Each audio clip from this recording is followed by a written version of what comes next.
That was election numbers put together, tax numbers put together. Faster. Way faster. I'll call the city council to order. Today is Thursday, January 2nd, January 12th, 2023, time now 6 p.m. And I will call this meeting to order. The City Council of the City of Saxe and Economic Development Corporation will hold a joint meeting on Thursday, January 12th, 2023 at 6 p.m. in the City Council Chambers courtroom at City Hall. Okay. Thank you, Daniel. Both City Council and EDC called to order. We will go on to the next item, which is item number 3. Discuss goals and objectives, target industries, priorities, and expectations as it relates to Type E Corporation. Ms. Nett.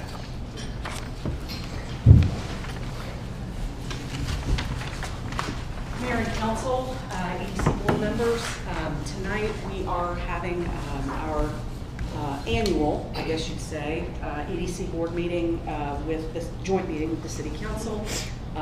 Thank you everybody for being here tonight to participate in this meeting. Jared Patterson, oh my gosh, did I just say Jared Patterson? We were talking about him. Okay, Jared that's what I heard. Jared Potts, starts with a P. Jared Potts, who is our Economic Development Manager, will get up tonight and try to briefly go through the items that were presented to you all in the overview of what we'll be talking about tonight.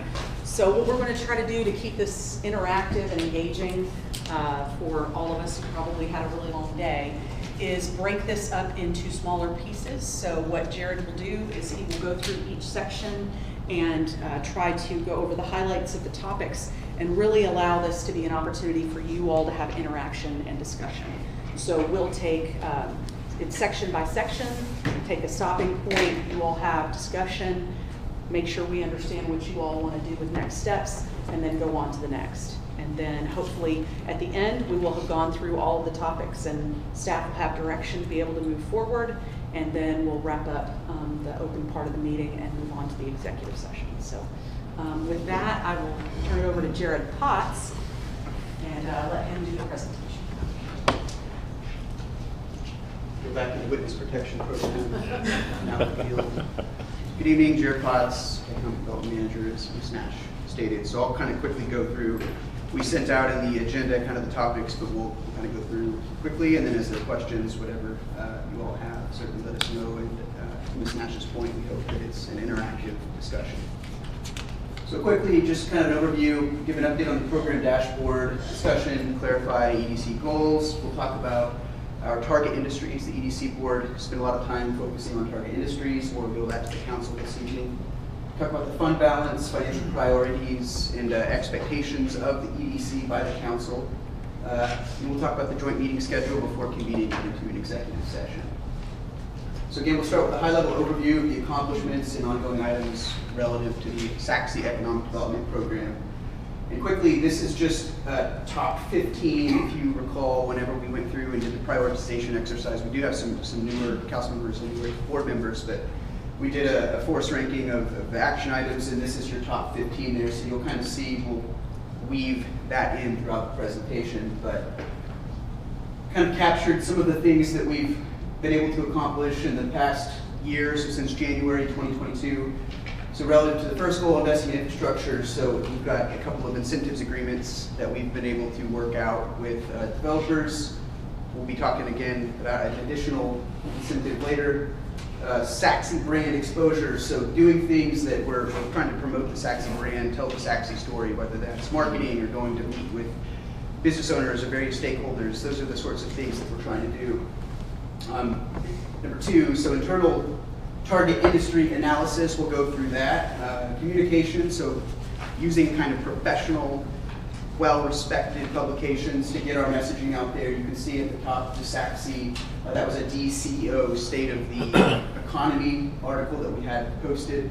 EDC Christmas gifts, so delivery, relationship building. I can tell you that when Ms. Nash and I have gone and we've done these Christmas gifts, we do it in person. We hand deliver these gifts, but it's resulted in meetings with key stakeholders and partners in our industry that we actually have one coming up next week.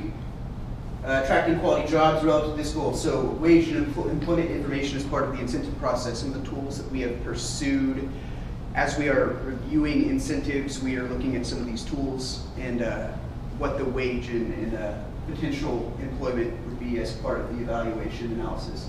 Demographic information again. ICSC trade shows, we actually have one next week. If you don't know, it's the kind of the big poobah of commerce, and you go and it's meeting with developers and brokers and retailers. So we'll be doing that next week, but it's a significant effort to get your marketing materials ready to go so that you can be there and present. We have a number of meetings set up we're quite excited about. Pursuing arts, entertainment, dining venues. So of course the 5th Street District, we'll get into that a little bit later, but we've done quite a bit of work relative to the drainage and infrastructure to get that site prepared for development. We're working on an update to our EDC website and local, again, to modernize the brand, to get things kind of more in line with the SACSI of 2023. Engaging our SACSI businesses, you can see a business welcome brochure that we worked on as we kind of formalize our business visitation program. We want to have something that we can take to businesses and leave with them. That's got key contacts of folks in the city, and for folks that maybe they don't even live in SACSI, or they work here, they play here, whatever it might be, but key contact information relevant. I mean, things like daycare, how to get a hold of the planning department, ACROS, whatever it might be, that's all in there. And we got some professional photos of those businesses because we realized, why would we want to feature businesses in our business guide that were just stock photos from Getty when we can get nice pictures of our own businesses there. So there you can see those are all businesses here right in SACSI. And then providing networking opportunities with business. So the Chamber of Fall Fest event, the SACSI EDC sponsored 3 separate premium booths at $4,500. And those went to local groups here in the city that were able to have a presence there at Fall Fest, promote their brand. And from what I heard, it was fruitful for a number of the 3 businesses. It was Ted's Floor and Decor, the TNT Family Entertainment Center, and then there was one additional one that's escaping me, but three businesses that I think it was a Fit Body Boot Camp that really benefited from that. And then the SACSI Business Spotlight, we've had a few of those business spotlights in the past year. Looking ahead, so adding staff, increasing capacity. As you know, we have a position that had been posted for a long time. We're still searching for the right fit relative to that, but we think once we've got that staff person, we can increase capacity. And so relative to some of these goals and some of these priorities, you know, we focus quite a bit on the business attraction piece. But we think with more staff, we can get more into the business retention and expansion piece and knock out some of those goals, kind of focusing right here on our SACSI businesses. We're looking into reporting, different tools for economic development, site selection tools, things to assist businesses and site selectors looking for property, client resource management tools. So again, just kind of modern tools to be able to work with your customer base and kind of automate some processes that we're currently using, kind of some outdated modes that we think we have good opportunity to get up to speed. So again, 5th Street District, looking at groundbreaking and activation events. We'll get more into that a little bit later. Formal business visitation programs, so business survey, something that we have identified as a goal, and we would need to kind of formulate that, working with our EDC board and with our council, getting feedback on what those important questions are. We would certainly want it to be something simple that is not onerous and burdensome for the businesses in the community, that's easy for them to knock out. And then we can set benchmarks from there and kind of measure against, you know, year over year. So then business attraction, so marketing our target industries and telling our story. We'll get into the target industries in a little bit, but so we've kind of identified them, and based on the council direction, we'll then market them based on any feedback that the city council has. Looking ahead again, so local business grant program, the EDC board has talked about ways that we can use our EDC sales tax to incent local businesses that have a presence here in the community, so perhaps on Highway 78, facade improvements and different things, infrastructure enhancements. It could be something like adding a grease trap to a business that currently can't have a restaurant. Refining our incentive policy is something that we probably, since I've been here, probably take a look at it and perhaps make some recommended changes to that. And then partnerships, again, working with stakeholder meetings, working with developers, working with business partners. We've been very proactive about trying to be seen, and relationships with area educational institutions and government administrators. With that, I kind of refer to University of Texas at Dallas, Collin College, the Small Business Administration. There's all of these entities out there that are doing a lot of the yeoman's work that we can lean on them to sort of offset the burden on us. And they're willing and able to help. In fact, I had lunch with the economic development manager for UTE last week, and they're excited to help SACSI. They're ready to go. So relative to the goals, discussion, clarification, and reprioritization, as mentioned, these were adopted back in 2021. And so what I've got here is really just kind of taking a look at the top 15 goals. And you all have the entire dashboard, and really you kind of, when you look at the whole thing, it gives you the picture of sort of what these action items are referring to. But so to add some context, I've included some boxes to kind of better clarify what we're referring to. But what we're hoping to get out of this meeting is from the City Council, from the EDC board, are these action items still applicable? Are they still relevant? Are these still the things that you want us to be focusing on now that it's been a little bit of time? So again, identification, distinguishing the business sectors, I think that's something that we've done at the kind of external level. So from the target industries that we would want to recruit and attract that aren't here currently, that's something that we spent some time on. And then looking at, you see, again, prioritize business sectors for SACSI, so then you've also got your existing business sectors. So through some of the data that we're able to mine, we can kind of see, okay, this percentage of SACSI is in manufacturing, and this percentage is in education, and whatever it might be, and kind of having an idea of, what our strengths are relative to, our talent base here, and then where there might be opportunities. Again, create Contact SACSI Businesses program material. That's something that we put together, that Contact Business Guide, as we flesh out our business visitation program. We think there's going to be opportunities to increase that effort relative to those business visits. Mentioned surveys, completing agreement for the 2 restaurants, determining major infrastructure needs. So as part of the TERS, which the City Council is the TERS board, but we did identify a number of important critical projects within Highway 78 relative to that goal. Utilizing trade materials, so supporting a small business campaign, there might be opportunities there. So for Small Business Week, perhaps it's a shop local, shop SACSI. We've had some discussions about potentially working with the chamber on doing something when that comes up in May. Again, collecting data, presenting information relative to wages and clawbacks. We have a tool called Impact Data Source. We're reviewing all of our incentives, and we're taking inputs such as what the wage is expected to be, number of employees, and then the range of the salaries. Identifying wage income data, again, tools that we have at our disposal. Surveying along the 78 corridor, that's kind of a future goal. Working with staff on, again, the repurposed priorities. So with respect to the TERS and with respect to 5th Street, we've identified a number of different priority properties. Gathering data, formatting lists, preparing to be reported annually. So that's just respective to employees with 10 or more, employers with 10 or more employees. And then preparing marketing materials for the top 3 sectors. So again, going back to our target analysis, we've not yet cultivated the marketing material because we wanted to talk to you all first.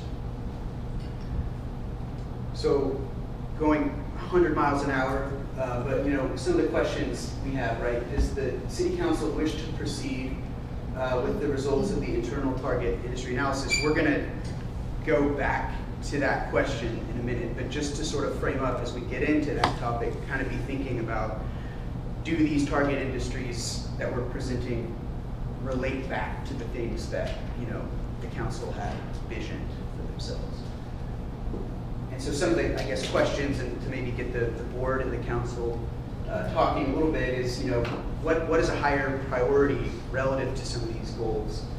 Is it focusing more on the business retention piece?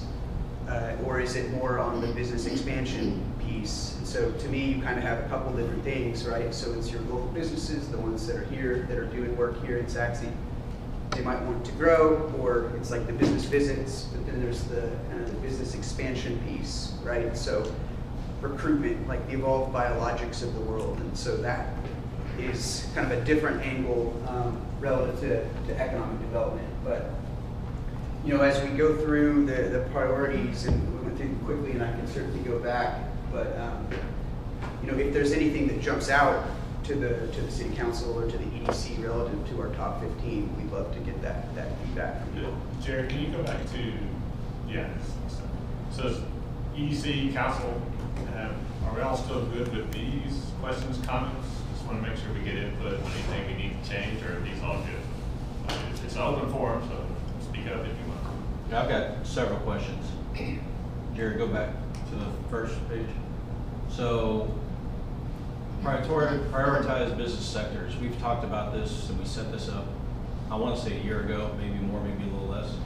What's been done for that? To prioritize the business sectors? Yeah, what have y'all done in the past, let's say, I'm going to call it a year, it may not be a year, maybe more, but what have y'all done in the past year to identify those? Sure. So we went through, and we actually have some slides in a moment that'll kind of subsequently explain that and present those to you all. But the board met over several meetings, first sort of establishing this is how we want to do this. So the discussion was, okay, let's start internally, as opposed to going out and finding a consultant. Let's do it internally. Let's use some of the tools that we have and try to find what those would be. So over the course of several meetings, looking at data, a lot of data, looking at everything we could find and present, staff came up with a recommendation as far as, you know, our surrounding cities and how we can do some cluster analysis, and we'll present those to the council here in a moment. So are you still in the data collecting phase? No, we've got Okay. recommendations for you all now. Okay,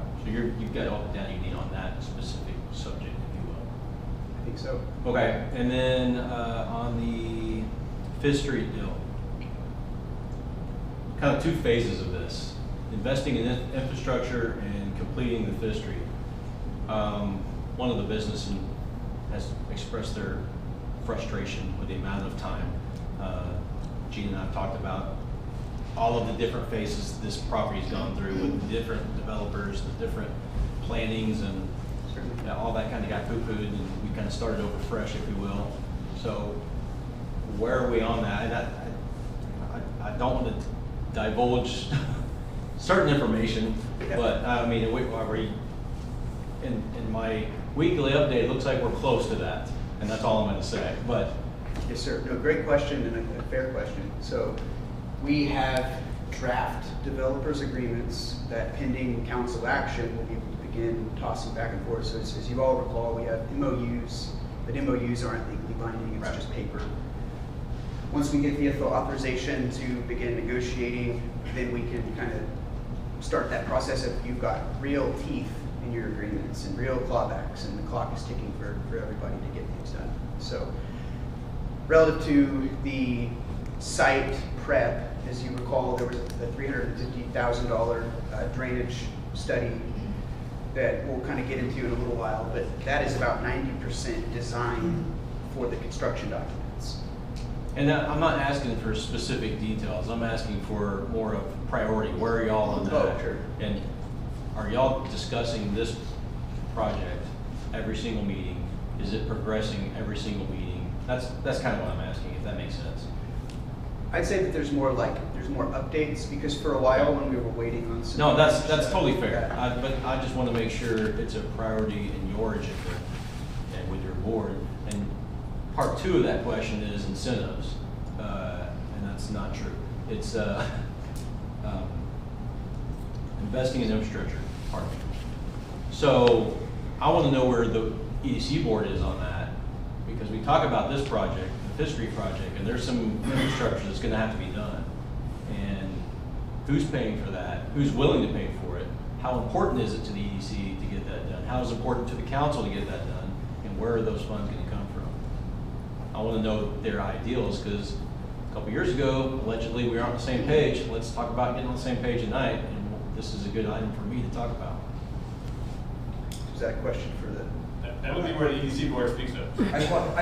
I couldn't make it any less pointed. Let me put it that Come way. on, I think part of it is we've got to wait. We haven't been able to see what they've come up with. No, I don't need to know what you want to pay. No, but I want to know the idea. I think the idea is, in my mind, we haven't discussed in depth, yeah, the EDC board's interested in helping make this thing work. Because if we don't, you have a bunch of land you do nothing with. So is it the opinion of the EDC, general opinion, that it's worth spending EDC dollars to develop that project, to put infrastructure in that project, or does the EDC board think it should be the city doing that? That's kind of what I'm asking. Does that make sense? Yeah. I don't think we've had that type of discussion. Because we even had a business that was looking at coming in and have them having to pay for infrastructure. That wasn't known by them, and so that created an interesting situation. They backed out, of course. Yeah.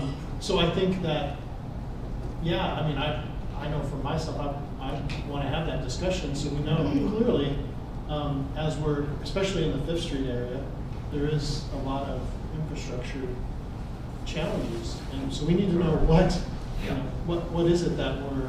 And I'm not asking about the dollar amount. What are y'all comfortable spending? It's the idea of spending to make that happen. So I agree with you.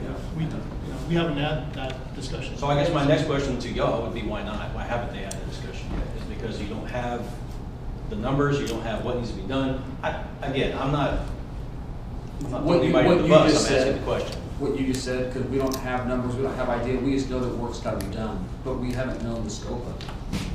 But, I mean, so it's kind of hard to say, from my standpoint, not speaking on behalf of the EDC board, yes, I'd be willing to spend EDC dollars to help get this done, because I think that's economic development in Saxon. But I can't say as a board to discuss it, because we don't even know what we're discussing yet, other than just a conceptual idea that's coming up. Well, I've heard from 2 of you. I agree. I agree with them. Because we need to know if we are going to incent business, you know, how far can we go, how far would we want to go, Right. and what sort of funds are, you know, available for that. No, and that's So- the discussion, is just the ability, right? It's not, are we willing to spend $100,000 or $100 million? I don't need to know that. Yes. You know, we had the same project, we had the same talk when the station was coming in. We had to put a bunch of infrastructure money in there to even get people interested in the property, because nothing was there. So,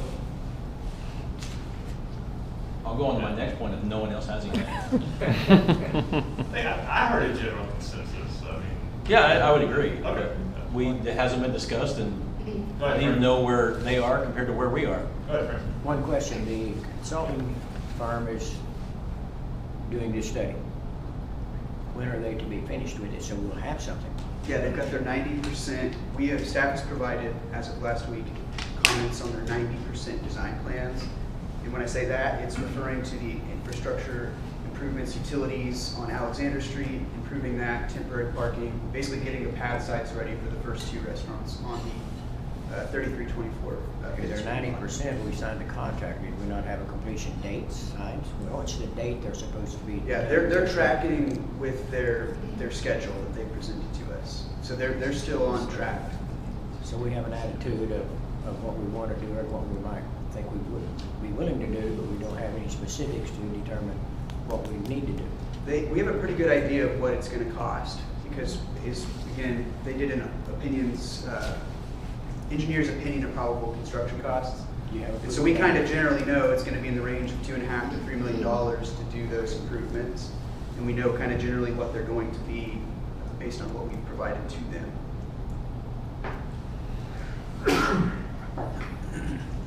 Are you done, Brett, with yours? Oh, no. Well, I mean, I have a question. That item, yes, I can move on to my next item, if you don't. That's what I meant. I know you're not done. No, I'm not done. And so I will preface my next questions with, y'all feel free to tell me to stop talking if I say too much.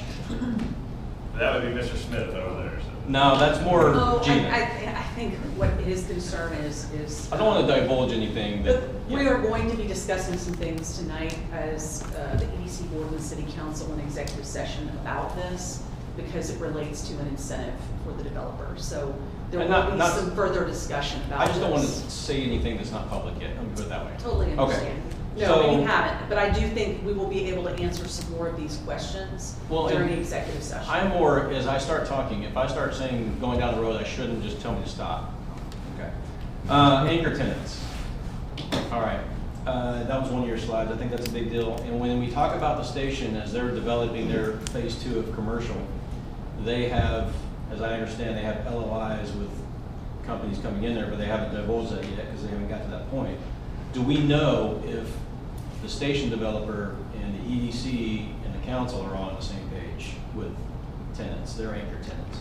I know they already have anchor tenants in Manny's and Brass Tap, but they're developing that phase 2. I'm gonna call it phase 2. Do we know if we're on the same page with the station and the city? Does that make sense? Yes, I would say that based on the feedback that I've received in the past certainly from the council about the types of tenants you would want, I meet with the developer weekly, whether it's on a call or in person, and when he's bringing up tenants to me, I'm saying, I don't think there'd be an interest in that kind of tenant. Please don't pursue that. Or that is a type of quality tenant that I think we would be interested in. And so, that's kind of the back and forth that we do, on a mostly weekly basis. But to be regard fair, tenants. the developer is the developer. Right. And if they can go in by right, if it's not something we're interested in, they can still, if they're willing to pay me money to go in my property, yes, I don't care if the city wants that business or not. That's kind of where I'm going. Right, but I also think that because of the relationship that has been formed and the amount of money that we both, Fair. the city and them, have invested, they also understand that it's not in their best interest to put things in places that we are not interested in, because we have other vehicles in which to not do some of the things they might want to do, like be able to use TERS money or other things if they're not moving in the direction that the council's interested in moving. And so, the strong interest by the council in an entertainment venue that we've already talked about before, they're still working to pursue that on, prime property on the north side. And so they understand that it's going to have to be of certain quality that you all divulged to them in executive session when they came in asking for an incentive. You said if you want an incentive, you're going to have to do certain things. And so they understand globally what they need to do to be able to get that. So the other half of that question is the EDC board and the city council on the same page with those types of businesses? Well, I think when it comes to TERS 2 funds and the fact that the council's the TERS 2 board, it's really more the council's purview relative to. Well, I'm talking about anchor tenants, Sure. those target businesses we're going after. Are we on the same page? Sorry. Okay. I know I jump around. Well, I think that's going to be in the next Yeah, section. Fair enough. That's part 2. Fair enough. But to your kind of question, we have meetings with the developer, with their leasing agents, actually scheduled for next week to talk to tenants and work together in conjunction. So I think it's a fairly good relationship. And they're fundamentally different projects too. So Fifth Street is going to have different tenants than PGPT. Absolutely. So we're aware of that and But recognize. more pointed, over the past year, is the EDC and the council on the same page on that item? That's kind of where I was getting at. Developers can do what they're going to do. Right. Whether we give them, the city or the EDC, whoever gives them incentives, developers are still going to do what developers can do. But are EDC and the council relatively on the same page on those target tenants, businesses? Over the past year. I know we're going to talk about it again, but we've been doing this for at least a year. And I'd love additional feedback from you all as far as because again, we have new council members, we've got new EDC board members. So if there are some things that you want to see that might not be reflected, because again, this was last presented to the board April 20. And if we're going to talk about it more in depth, we'll wait, obviously. But sure, I welcome any feedback in that regard. I guess my follow-up question here is in terms of develop and do what a developer wants to do to a certain degree based upon what the rules are for the development. Because can the city not develop certain rules with, whether it be architecture to types of business to everything based upon specific zoning and rules that you've got? Is that something that the city has some control over? As I said, by right. If a business can come in by right, okay, we have no yeah, say. that's right. Okay, so but are we comfortable as a city that we've got the right restrictions in place so that it limits the quote by right legally enough that we don't have to worry? Well, there's only so much. I saw Pete's ears perk up. There's only so much we can do. A restaurant is a restaurant. Yeah. Is a restaurant. Okay, and that's why I guess ask, and I agree. I would think so, yes. I would think. And to one of your points was building standards. That kind of got poo-pooed a couple of years ago. There's only so much we can do unless there's an agreement in place, which there is a developer agreement on that, on the station specifically, but most strip malls, there's not. And there's no building standards, there's no, I mean, it's a pretty open book on most of that stuff. Whether we like it or not, there's not a whole lot. There's a little bit to some degree, we've There's got some. 78, some, but not. Yeah, there's some, but Okay. not a whole Jared, I lot. think you were about to go into target industries on, if I. Yeah, if there's no other. I was gonna say, I think it could blend in with that, but yes, I just want to make sure. So do you want to talk about the priority list right now? Is that, was that your goals in 2021 or is that going forward? Yeah, so I mean, moving forward, because the priorities were set in 2021, and so we're kind of trying to take advantage of this opportunity with all of you to kind of relook at those. What we would have to do if we were going to amend the document, we would have to do that. There would have to be action taken on that. There's not any action language on this evening's agenda, but we can take any kind of feedback that is provided and make those edits and then bring those things back to you all. It seems like a couple of the top ones are well on their way. There's been the progress made. My thoughts are 5 and 6 and 13, 12, and 10. Those would be higher priority to me than where they're placed. So just kind of looking for where these came from and why the top priorities are so much higher than, you know, the 5th Street District and the redevelopment and repurposing of 78. So what you're saying is the development, the redevelopment piece is of higher Right, and finishing interest. 5th Street Yeah. and, you know, finding which infrastructure we need to build. I would say those would be my top priority. Just kind of curious where y'all are coming from and the background of these priorities. Some of this, or a lot of this priority came from when we met as our joint meetings, a series of joint meetings Last summer. a year ago in 2021.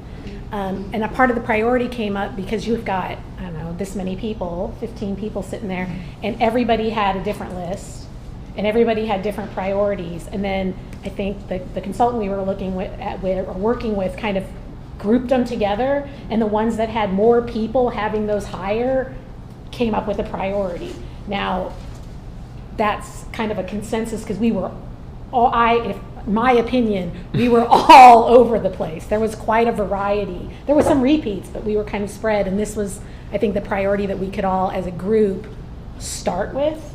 But I don't think there was a ton of refinement on the order because we were starting from scratch. And I think changing that order is a very valid conversation for today because we've had a year and we know where they are. And some of these, maybe there's some that are like, okay, well, that's basically done.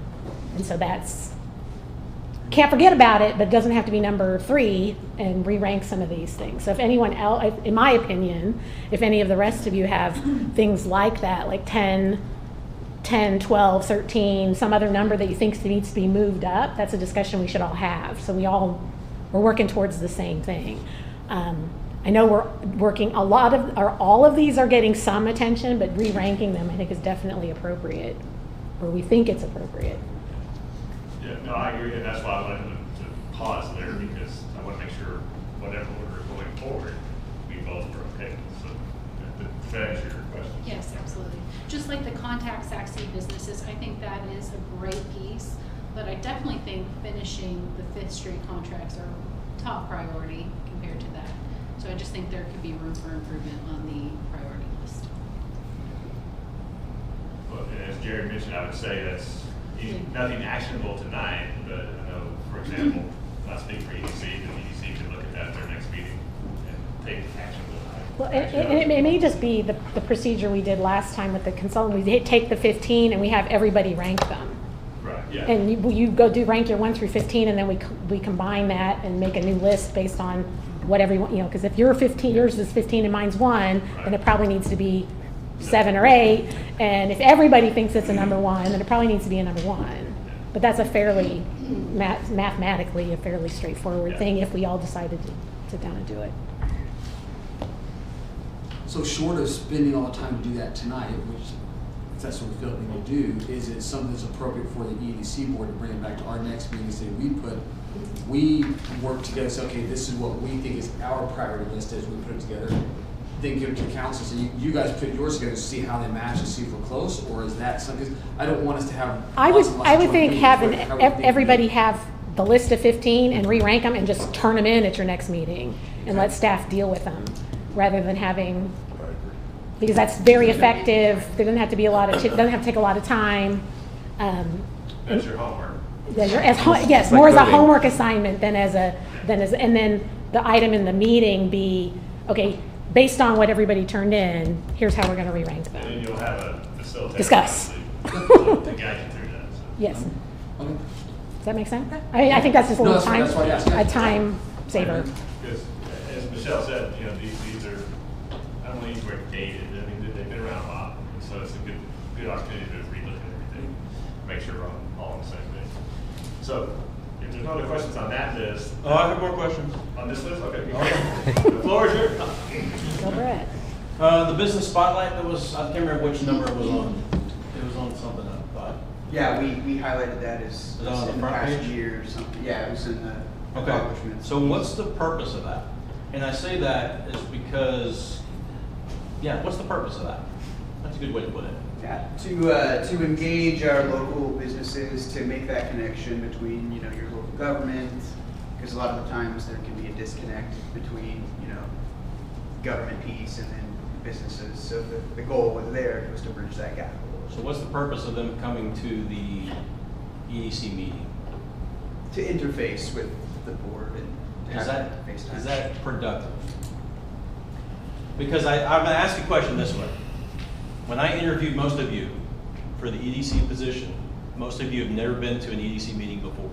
Y'all interviewed. So if the business is coming in to talk to the EDC board, how is that helping get the word out to the public? Does that make sense, what I'm asking? I think the point is for the businesses to tell us what's going on, since we're not out there every day. But why do We they don't know need to what the tell issues you? are. That's Jared's job, right? I mean, that's my understanding. That's why I wanted, we're talking about is if that's a goal, and if that's a top 15, is it really productive for it to be a goal? Or is it? I don't know the answer. Yeah, I think it goes with what Michelle was saying too. It's like, it's probably something that, you know, EDC can discuss and figure out if they want to do that going forward. Well, hopefully with the new technology of being able to watch, hopefully our community will be getting more involved. When they can't make it to a meeting, they can still tune in and see it. So maybe they can see these businesses and what they're doing. It also gives the business a chance to talk about who they are and allow us, you know, for example, the business came in next door to Manny's. I'm drawing a blank in the name right now. Lavender. The flower shop. Flower shop. I had no idea that we had a flower shop in Rowlett up there, so it gives exposure to the business and it shows we care about them as a business. And it's a very small segment of the meeting. We're not talking about, it's not taking a half hour or 40 minutes to get through the meeting. Well, sometimes It's- it does. Okay, well, I'm not sure which one you're talking about, but most times it's 10 or 15 minutes tops, unless there's a lot of questions from the board. There's a lot of questions sometimes about, you know, are you struggling for hiring? What's taking place in your hiring process? So it's helping educate us about the business of the community, their challenges are and their struggles. So we're giving back to them, to allow them a little bit of a face time with the community in the meeting. So how is that helping the business to come to a meeting other than Jared going to that business and talk to me at the business? That's kind of where I'm asking. Well, I would point out, when Lavenders came, also the Saxe High School business, DECA was there too, and they started talking, essentially met each other about possibly the DECA students also working at her shop. So it did provide a meet and greet for opportunities here in Saxe. I personally like the forum that they're given because it does give them an opportunity. Is it too long? I think it could, if it's going 30 minutes, it doesn't need to be that long. It's not the length, But is them coming to the meeting and talking to y'all, getting the word out to the public, because as I said, most of y'all never came to an EDC meeting before, so most of the public's not watching the meeting, even if it is publicized now. You know, and I don't even know how many people watch online for the streaming and stuff like that. I mean, I have no idea. I don't either. Okay? I have no idea, so I don't. And before recently, it wasn't televised. Exactly, exactly. But I think for us, it does give us, I mean, Mr. Chandler said this, I think it gives us an opportunity, because we're not out like Jared. I mean, we're not seeing. Well, and that's why I'm asking So the I think question, it is really good. does it need to be as high on the priority list? I don't think it does. I don't think But- it needs- Yeah, I don't think it needs to be that high on the. It doesn't mean. And I think it's on there. It's not even on the list. It's not on It's the not even on the list. list.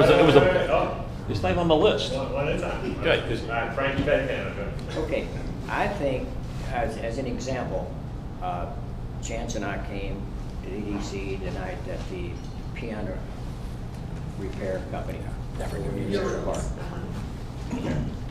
I've lived here 48 years. I didn't know that was a company was here. But also the neat thing is, it's not what is it doing for the company? How can we as a city use this information? Well, what I found out, what I got from that is, they do upper end, high class piano refurbishing. So as their clients come to us, they're coming from affluent communities. So they're driving through our town for a purpose. They're seeing Saxe. What do they see? Okay, it's not a complaint by any means, but in reality, where the business is, they have to drive through our industrial park, and that's not very attractive. So that to me would be a good marketing incentive for us to say, let's make the industrial park attractive a little bit more, because if we have these upscale other people coming in, they're gonna go back and say, I went to Saxe, what did I see? I saw a company that does a phenomenal quality work, but you have to go through the city dump to get there. You know, that's what I'm saying is, this is how we can use this type of information to improve our community image as much as anything else we can do, and quite often for a lot less money. So again, I would say that that's something that EDC can bring up at their next meeting. Again, it goes to Michelle's homework assignment. Yes, I think we can figure that all out. I would like to move on to the target industries, which I think is very, very important to talk about. And I think it kind of cascades right into this. So, Jared. I have one more. Okay, you go ahead then. You asked about the list. I still thought have you were the list. Jared, what is the formal business visitation program? Sure. So a while back, we presented a framework for business visitation, and it was going to be an effort with the chamber, kind of in conjunction with them. And what we ended up doing, the chamber began to kick off an ambassadorship program, so we kind of held off a little bit on that. But relative to the word formal kind of means we have established, okay, this many visits we hope to get monthly or annually or whatever it might be. These are the kinds of things that we hope to get out of those visits. Again, going back to the survey, getting a 10-question survey answer, hearing what businesses' challenges are, what's going really well. Using potentially volunteers, using potential council members to go on some of these visits, to just be in the community. And as more businesses open up here, that touch point we can have with our community businesses. So where are we now, considering you brought up the ambassador program?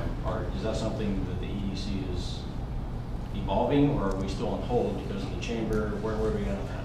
Yeah, so I have kind of going back to the earlier slides, the business visitation program. I'm trying to do more informal business visits right now, and so I'll kind of keep track of the ones that I've been able to go to and reach out. A lot of those end up becoming the business spotlights.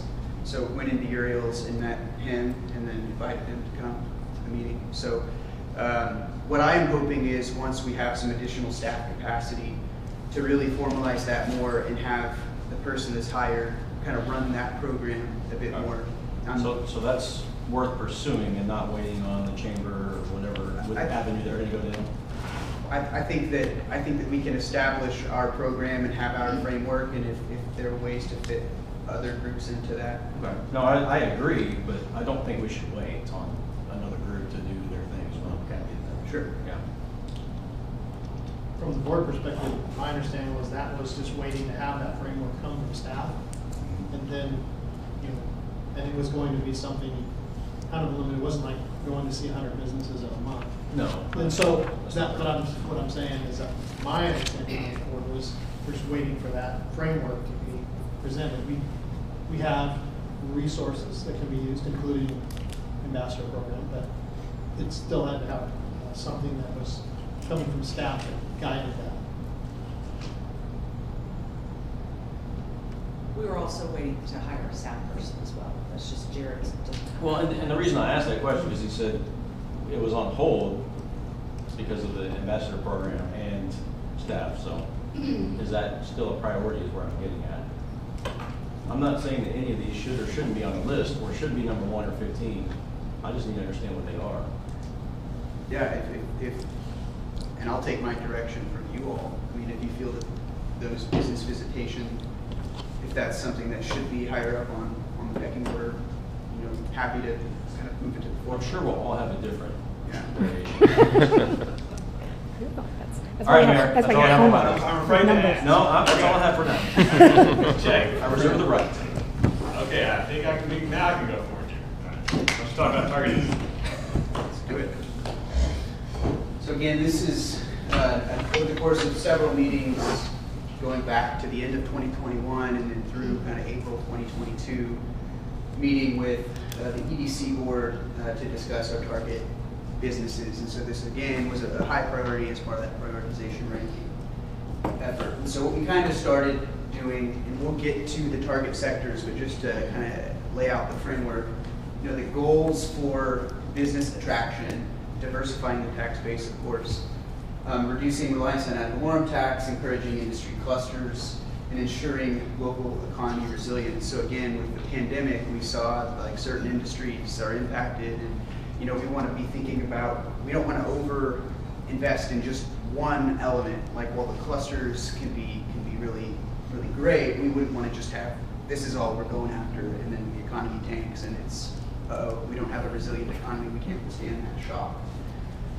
So again, providing high quality jobs, attracting employers that pay good wage, with commensurate with regional averages, and increasing economic impact by recruiting businesses that offer, again, job types across numerous categories, which, you know, that could be white collar jobs, manufacturing jobs, skilled trades, whatever it might be, representing all of those categories, and things that bolster the city's daytime population. Since I've been here, one of the things that I keep hearing is the desire for more retail, more commercial spaces, and we have the data that shows that there is significant leakage.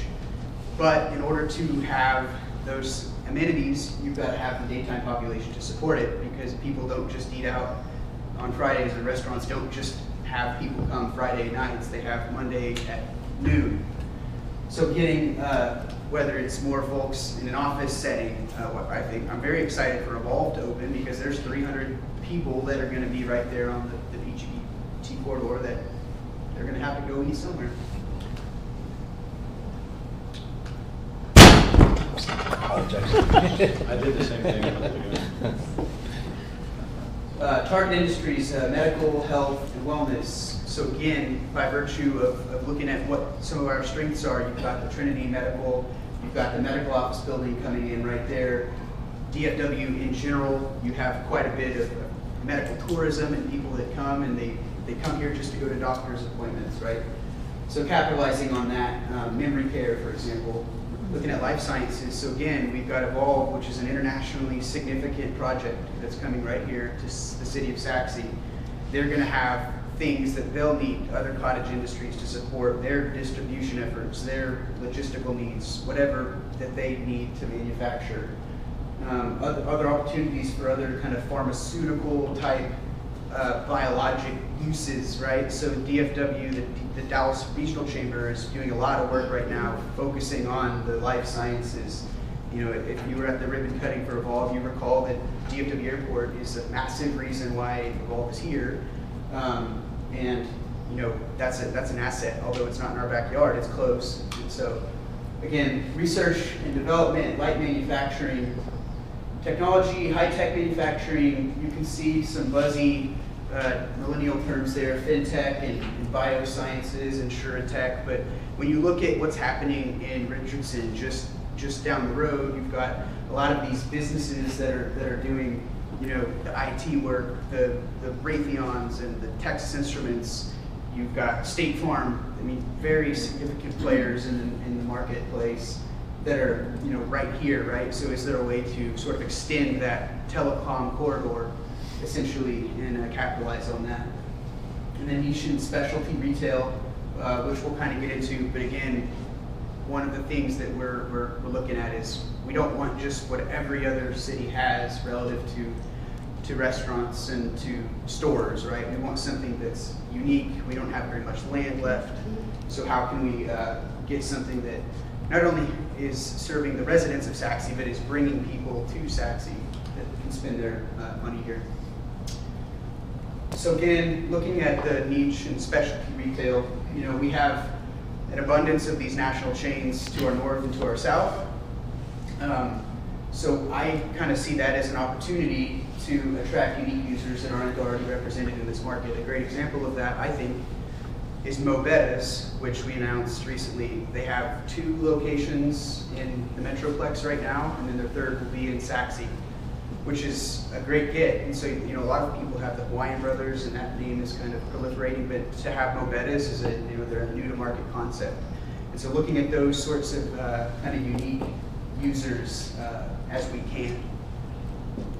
Promoting retail, unique shopping, dining that leads towards experiential opportunities. I know that Ms. Nash and Ms. Rose are, relative to the point Councilmember Franks about the station and getting that entertainment or that destination type retail, looking again at not just something that every other city has, but what is unique to us. What is going to bring people to the city of Saxe? I think Heritage Park is going to be a great example of that. When that's done, it's going to be a destinational park. People are going to come to eat on the patio. They're going to want to sit and enjoy that park. Looking at incubator co-working spaces, again, I know that with the co-working, going back to the resiliency piece, people aren't necessarily dying to build office right now. In fact, I think Class A office, if it's not high Class A office, people are having trouble filling it. So we're not looking just at, okay, let's build a bunch of office and we will guarantee that people are going to come into the community, but are there opportunities to think creatively? Perhaps it's smaller footprint spaces, perhaps it's in 5th Street, even having some kind of a shared working space, even in 5th Street, people can come, they can rent a printer or whatever it might be. Educational opportunities, so a way to blend that educational piece with the fun, right? So you're walking around a park, you see stuff about the kinds of birds and the kinds of trees, like making it interactive. Omni-channel, so direct to consumer, brick and mortar. There's a number of brands out there that, Untuckit, for example, Warby Parker, that they used to be exclusively online brands and now they're moving into the brick and mortar space. And so how can we capitalize on some of those really attractive brands, try to get those here in the city. Specialty grocery, we have a pretty good idea of what restaurants and grocery stores, Trader Joe's, people want here. And then ghost and virtual kitchens again, so are there ways to kind of maximize footprint, right? So you have multiple kitchens in one space. You're not building and kind of sprawling. You just have one building with 3 kitchens in it and they can distribute their food. So looking at that. We broke it down then by what's on 78, or the opportunities that we perceive on 78 versus the PGBT corridor, because to me, they're very different. So on 78, more favorably supporting projects that are at appropriate scale, that are context sensitive to the neighborhoods. You have challenges with depth on 78, which is something that we hear from a lot of people that are looking to develop in the community. Contemplating the smaller type office. I can tell you, I haven't looked in a little bit, but our office vacancy rate is like very, very, very low. There's very little space. There's very little industrial space here in the city. When it's available, when there's that second gen space available, it gets taken. Then you might have examples of some vacancies. So I'm not saying it doesn't happen, but filling in the gaps and recognizing that opportunities for larger buildings might be on the PGBT corridor. And then investing in amenities that improve our public spaces, encourage safe pedestrian mobility. And then on the PGBT, looking at the comprehensive plan, right? So we have this great market-based plan that was very intuitive and thought futuristically, looking at campus-style corporate users, maximizing that very, very expensive real estate and getting, the highest and best use there. Again, going back to the clusters, potentially looking to do life sciences. Again, more of the incubator type spaces, whether it's a you know, a Regis or a WeWork, whatever it might be. There's different concepts out there. We know that people are working differently than they ever have. And again, going back to meeting the vision of the comprehensive plan. So one of the things that we discussed as a part of this was you've got the target industry piece, but then sort of tangentially to that, you have what we'll do, and that's contemplating incentives and how we can get involved, because the discussion earlier was like, well, the market can dictate where people go and so forth.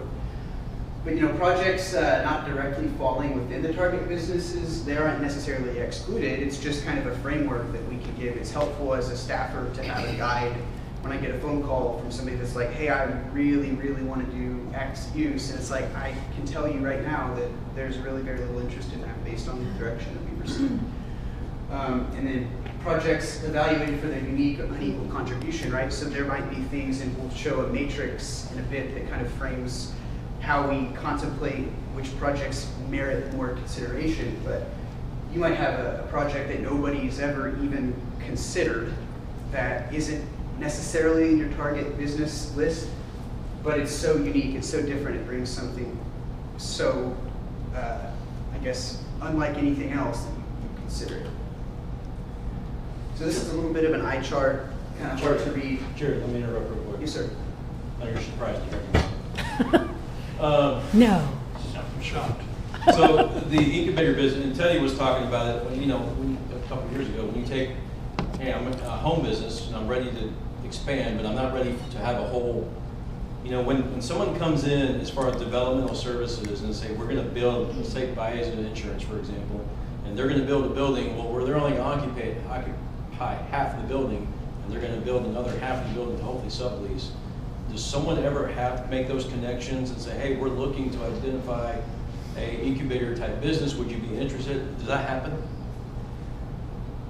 It's a good question. I mean, it's something Could it that we happen? can think about. Could it happen? We can start contemplating. I mean, if that's Because we're not going to build an incubator business facility, but somebody might. Yeah. Or somebody might be building a building to hopefully make revenue off of. And is that an option? And where does the EDC come into that discussion? Or will they ever come into the discussion, I guess is what I'm asking. That's where formal visits to companies come in and say, hey, this is what we're building, we're expanding, and this is what we're looking for, that he can then bring. Right, but that doesn't usually come to EDC. That usually comes through the city or planning and zoning, or not planning and zoning, but the community development. So where does EDC get involved in that is what I'm asking, from the city side? I'll tell you that just from a staff standpoint, one of the things that I'm very proud of is like how much we work. In fact, I probably drive our directors of development services and engineering insane, because I'm always bugging them, we're always talking. I sit in on the pre-development meetings, so you have projects that'll come in, as Ms. Jake can attest, that'll be very, very early in the process, literally might be a sketch on a napkin, and somebody has no idea how they're going to fund it, how they're going to capitalize the project, and we will still meet with them and talk to them about opportunities. And so just from a staff standpoint, you know, we avail ourselves to any of those discussions. But, you know, relative to the EDC, if there's some direction on how you'd like to see that occur, I think we can take that. Well, it's kind of like you said, with all these departments working together, would that opportunity present itself? Would community development know to say, hey, well, these are the things that we're interested in? Does that happen now? If it doesn't need to. If it already is, great. I just trying to get a clear answer. I don't think EDC gets involved until they ask for money. Well, here's what I will say. I think a couple things. One is, to Jared's point, he is in all the development meetings now, period. Unless it's a residential development, Sure. he's involved. So he's in every meeting and he's hearing whatever they're talking about. And if he thinks it's something we need to step in on, we do, or whatever the case might be. I think development services now has a very different mindset, because they're in constant communication and understanding what it is that the council and the EDC are looking for relative to businesses. That if there's something that's walking in the door that maybe is not congruent. I mean, the perfect example of that is where Dutch Brothers is going now, Dutch Brothers Coffee. I mean, it was literally the developer coming in and saying, we're going to build a salad and go and a Valvoline. And the development services director coming immediately up to my office going, Here we go. you're going to love salad and go, but you're really going to, and I said, are you sure that they're going to build this Valvoline? goes, well, that's what they're kind of showing me. I said, give me the phone number of the developer. And I just called him. I just said, how tied to this are you? Well, I don't know. What would you give me if I did something else? Well, what would you bring us? And so that's where we were able to change the narrative and turn the conversation around. And now Dutch Brothers Coffee is about to open. I think that's just the difference of the model now of, like, I mean, Jared is, Megan can attest, Jared's down there all the time. Trying to make sure that we understand anything that's walking in the door, whether it's walking in the door because it's a sketch on a napkin or whether it's a set of plans. And being able to, you know, do something different if we have the power to do it. Or if they've already signed something, they've already signed something. I mean, that's, you know, we can't do anything about that. But if it's a moment where we can change it, then that's what we want to be able to do. And we've built, over the year and a half, we've built relationships with a lot of the leasing agents, in some cases the owners of these properties. And so I'm in contact with them if they have vacancies. I'm talking about what they can do. There's a site that's been vacant for a long time up at Woodbridge. Kind of going back to the discussion about grease traps, I keep pegging them. I'm like, man, this is a perfect spot for a restaurant use. Like, what can we do? How can we get a grease trap in there? And these are the things we've talked about, kind of harkening back to the EDC and how they get involved. Is this like local business grant type incentive or program, whatever it might be? You know, getting involved, offering some type of incentive, right, to bring them there. But the EDC wouldn't always get involved if it's just a matter of, you know, private deals happen a lot. We might not know. But we do try to be as involved as we can be. I have a question. With regards to Evolve Biologics, and you talked about their ancillary businesses and partners that they are working with already from a Canadian standpoint, since they are a Canadian company. Do we know their partners here? Do they know if they're bringing a partner here? Who's really the primary point on that? Is that us? Is it the DRC, Dallas Regional? How do we effectively get something like that here? What's going on with that? So I'm the primary contact with the Chief Operating Officer. He flies in from Canada once a month usually, and we meet with him. Lauren and I typically will meet with him to talk about progress of the project, but then also to talk about things like, look, are there other opportunities that can come in here and be a possibility with this project? So we talk about that. I mean, we certainly haven't, I wish I could say we found somebody and identified them and they're coming. We haven't, but he understands what's on our radar and what we would like to see down here. We've shared with him some of this discussion of target industry and our interest in continuing that theme throughout. So, you know, we're talking about But that's it. something that we're not looking for the DRC to bring that type of opportunity. You yourself, I mean, you're directly involved with that conversation. You and Lauren are directly involved with that conversation to affect any type of, hey, we've got ABC company that could be here, and you know, what does it take? And so we can be first in line for a discussion on that. Well, I think the other piece of that, though, to your point about the DRC, is we try to stay in front of them regularly because they are the ambassadors for the DFW area, and they'll tell you, like I say to developers all the time, they back the track, not the horse. So the DRC has to be very careful to not pick Saxe over DeSoto, over whoever within. They're trying to support the region. But I will say this, if there's somebody coming to them and they're saying, oh, we need a site that looks like this, it's gotta have this, it's gotta have that. Well, Jared's talking to Kevin Shatley and everybody else over there all the time, and I'm figuring out ways to talk to them as well and going on these marketing trips and this other stuff. So we're at the top of their mind. And so, again, they're not gonna pick one city over another, but they're gonna give some contacts and say, hey, why don't you call Jared, why don't you call so-and-so, why don't you call so-and-so, so we can stay on their And then that puts us in a, let's say, a finalized list of 5 cities that may, I mean, obviously we're trying to punch in on that marketing opportunity for that. So that then puts us, we're one of 3 cities being looked at for partner XYZ, whatever. Okay. Right. And you know, what's great is they're really, the DRC, as Jared pointed out, is really focused on biotech, biopharma. And what's great for us is that we get to all the time be their example. of, look, you're Saxon, you're a city that's brought one. We've been trying to do this for decades. You're Saxon, you're Saxon, you're Saxon.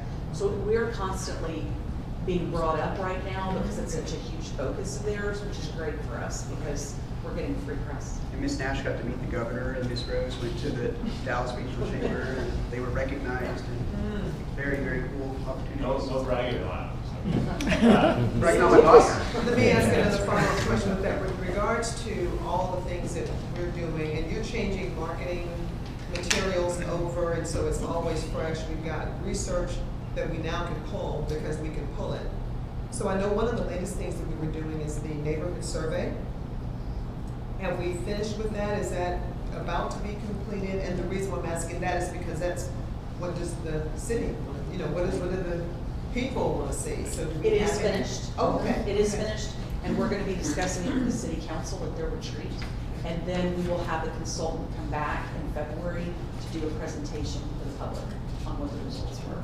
Okay, so let's kind of move back to the target business sectors. Jerry, I don't know if you read into your this segment or not, but Brad asked you pinpoint where you want us to comment on the actual target business we're looking for. Yeah, I think that would be appropriate. Okay. I have something. You want to go back a slide or two? I think it might have been your first one on this section. One more. One more. Where was it at? Keep going. I don't like memory care on there. What is it? I'm not Memory interested care. in bringing more memory care to this town. That's kind of What? Every developer is. Right. I know they are. That's why I'm not incentivizing it, and I'm not interested in recruiting for it, because we'll get it whether we want it or not, and they are high users of services. We need SUPs for them going forward. Yes, they do, which would be like, don't waste your time. Because they need an SUP, and they're probably not that interested in us with an SUP either, but they're kind of, in my opinion, my one vote, cross that off. No, that's what we're I like here that. 2 votes on. Other comments on? 2 votes on that So one. what I'd like to see is for Jared is that these target industries that he's listed, are we okay with this? EDC okay with this? Council okay with this? Because if for argument's sake, if we are, then we need to give him that direction to go get them. So just want to make sure anybody had any other comments. Michelle? Other than that one, I'm okay Yeah. with this. And Jerry, did I see a slide that said something about 10 employees or more? There was a priority that was force ranked relative to keeping track of those with 10 or more employees. And we, through our A to Z database, we know, we keep track of our top employers and the number of employees that they have and so forth. So when we're looking for a business, that's part of our criteria to try to look for businesses that have 10 or more? I mean, I don't know, what's this mean? No, I don't I think mean, so. is that part of it? 10 or more, I think, was a reporting No, thing. I get that, but I not mean, a just target. ancillary to that, are we looking for, because we're having an employer here is fantastic. Yeah, So- no, I think it's a great question. And in some of our meetings that we've had, I mean, EGBT is obviously a very hot area right now. We're getting calls all the time. And we kind of are able to use some of these elements relative to, okay, we've got this great opportunity for very visible land and visible property. How can we maximize whether it's getting that Class A type of office? Because we know you get, there's great manufacturing uses, but perhaps that's not appropriate there with EGBT, right? And oftentimes, a lot of those big warehouses, they have just a couple employees. And so I think we're looking at all of that. And then relative to incentives, as our attorney is looking at me, we get information about their employment, what they're bringing in from a number of employees relative to incentives and deals and things like that. But I don't think we would say no to somebody just because they had 9 employees. So another question I have. Frank. To go along with what you mentioned, and let's talk about 10 employees is a magical number as a small business owner. I don't want 10 employees or more. As a reason is, in my type of business, if you're in any type of production manufacturing, if you have 10 employees, then everything you do has to be documented through OSHA, EPA, and everything else on a monthly annual report. So that if you go from 9 employees to 10, you're going to increase your operational management cost about 20%. And you can't afford it from a business standpoint. So I would like to say us de-emphasize 10 employees, because that just happens to be that magical number. Yeah, and again, I think this is a bigger issue to focus on, And- these type of industries, and we don't have to get both of them. But what I'm saying is, to go along with that, then that allows us to go back and we have target businesses, of course. But what about companies that want to come in that's not in this target list? Yeah, I think you Are we addressed that. prepared for that? As an example, my question would be, is as we're getting ready, you guys are getting ready to go to the trade show next week. Okay, you're going to be marketing, and you've got your marketing program set up for target companies. What do you have if somebody comes in and says, I'm thinking about moving to this area of Texas, what do you have for me? And it's not on a target. Are we going to say, well, we're not prepared for you yet? That is something that Brett brought up, a space where somebody builds a business and they want to use half the space for one thing and this over for incubator. Are we prepared to step forward immediately to that? Or we're going to say, well, we'll have to get back with you? Yeah. That's a new company coming in, that's the last thing they want to hear is, we'll have to get back with you. Yeah, we talked to, my door's always open, I got my phone. I think, to that question, I think, yes, we are prepared to talk to them with the amount of data that we have. So if somebody comes in and maybe it's not on the target, for us, at least when we look at things as an EDC, and I've only been doing it for a short period of time, but you look and say, okay, what is the economic benefit you bring to the city, and does it make sense for us to give you funds or to incentivize you to be there? And if you're not the target business, it doesn't mean that we're not ready for you, because we have the data to say, okay, do we have the population, do we have the people, do we have the infrastructure and everything else? All those things, we have that data. Or the figure it space, out. or the And physical space for it. It's It's space, and it's traffic, it's, you know, with the Placer AI, with all those things, we'll see, here's where people are coming from, where they're going to, what is the economic status of them, to say, okay, this is your business, this is what you think may be successful, what do we have for you? Well, here's our demographics, here's what happens in Saxon. So I think we have the data, we have the ability to have the conversations. Then it's just a matter of saying, what is it that you're wanting to come here? And we then have to make an economic decision to say, does that make sense for us? And I think we have that ability now. I think that to your point, Councilmember Millsap, from a marketing standpoint, we're going to put together all of our demographic information. So we're going to the trade shows. So we have within 5 miles of Woodbridge and 78, within 5 miles of the station, within 5 miles of the 5th Street District. We're looking at all of these different areas, but I think from a marketing standpoint relative to target industries, it might need to give some of those industries a bit more predictability as far as, okay, look, there's this policy in place that the council and that the EDC has said, this is what is important to us. And while I can't guarantee incentives, I just can't do it. And I won't do it. But if I can point back to something and say, well, this kind of falls within the target industry, like, let's talk about it. We'll bring this to the board. Whereas some things, it's like I know, don't bring memory care to Economic Development Corporation for an incentive. But that's one of my points, I think, as a city council member. I'm willing to give you more latitude to make that decision and say, well, I gotta go back and see if it's okay if we bring you in because you're not on our target list and you're not a subsidiary of the target industry. I think that is not a good marketing image that we need to have. And I'd like to, I'm saying as a city council member, I'm willing to give the EDC, you especially, and Gina, or whoever's doing it, the opportunity to have more latitude to do that.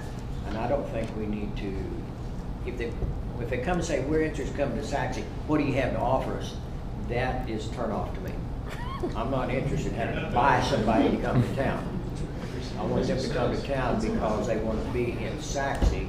And that's what I'm saying is we've got to get the image of Saxe up to the point that when they say Saxe, Texas, they know the positive things about it. I think one of the best things we have going for us is our staff, you know, because, you know, Jared, obviously, he's proven that he knows what he's doing. Gina's certainly done that. And to your point, you're right, that not everything that comes here is going to fit in the box. Right. You know, and so I have 100% confidence that staff does that and say, okay, well, let's do this analysis. And, you know, we know kind of how the EDC feels. Can't guarantee what they're going to do. Same thing with council.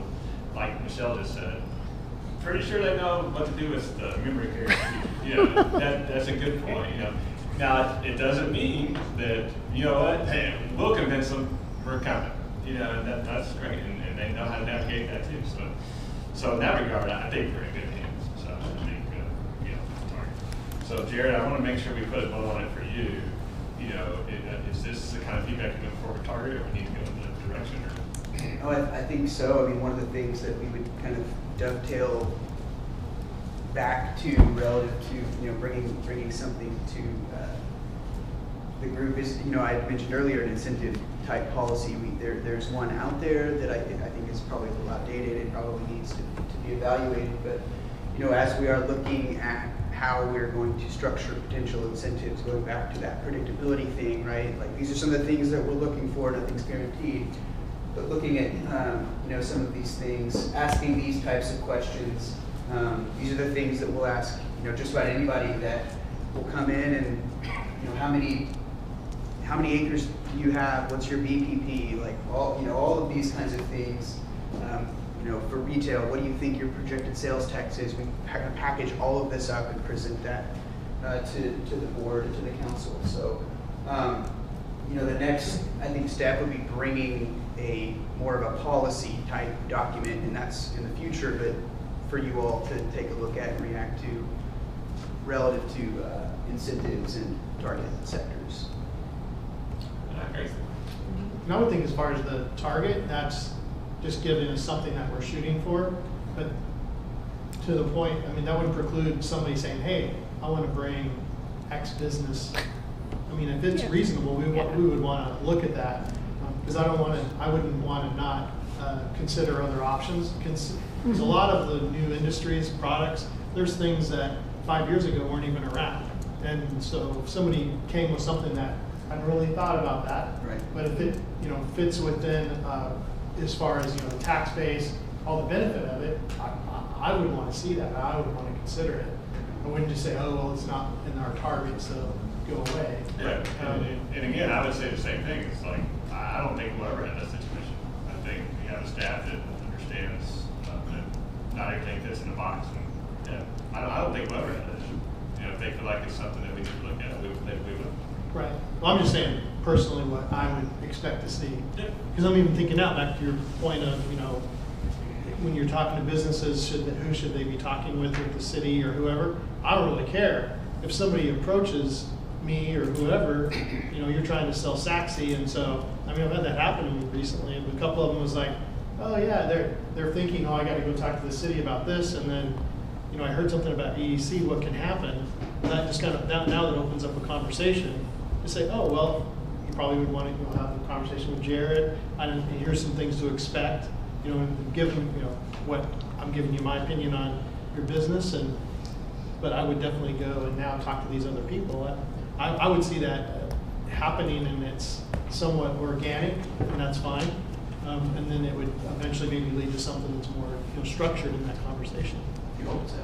Yeah, So, but that's why I asked the question. Yes, no, it's a good question. But I'm telling you, I've had a situation, I can think of 2 or 3 examples of where I got approached about stuff, and they were like, what would I do next? And I was like, oh, well, I would go here, do this and that, and then I gave them my opinion on, you know, if you're going to go to EDC, here's, I mean, I'm just one person on there, but here's kind of what you would probably expect to see, and so think about that, and then, you know, please, you know, if you're not hearing back from people or something, you know, let me know. So I think, you know, I think that would be all of our jobs that are on the EDC. No, I don't want to put it in anybody's book.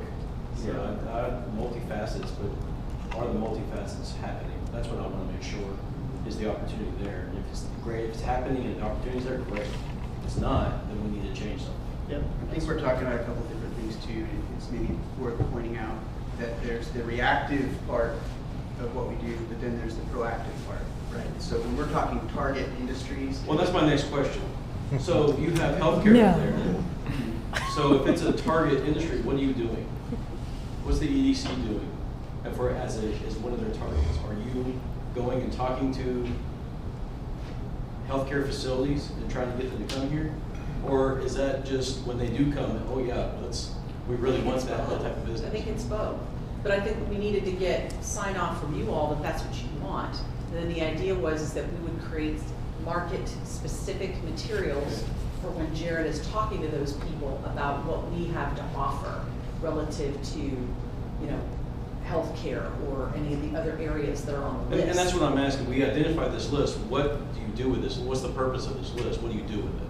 Yeah, you're going to tailor your marketing stuff. I mean, recruiting for a medical use is probably quite a bit different than what you'd see in Vardy's, Texas, if they're wanting big, you know, manufacturers, distributors, and things like that. So how we would kind of package that information, who we would talk to, the relationships that we would try and make with folks.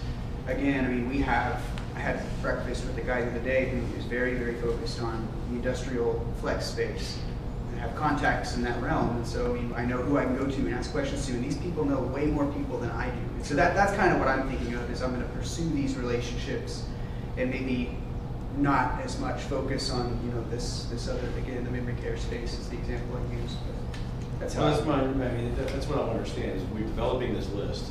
Yeah. What are you doing with the list? I'm going to run with it. That doesn't mean anything to me. You're He going to run runs with it. really fast. He's topping his age He group in runs the turkey along trot. fast. 600 miles. Yeah, it's a different topic. We can wait till they're finished. okay. I mean, it's about the priorities. Okay, well, hold that thought. Yeah. So, the last bullet point you had, Jared, have you got the feedback you need? On that last bullet, or if you're not, Richard may have. Yeah. I mean, the one thing I wanted to say, I think I've seen this on one of the slides, not this one, maybe before, and I don't know if it was on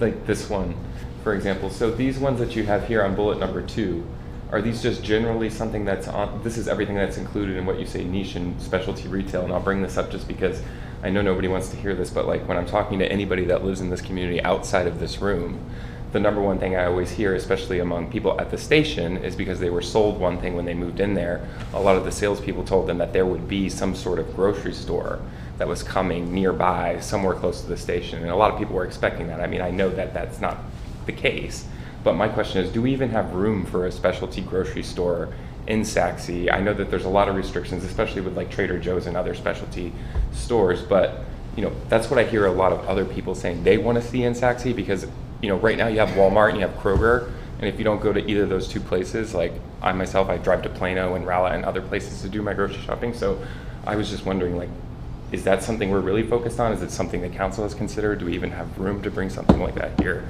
Or is it something that should be on this list? That's all. Yeah, you shake your head yes.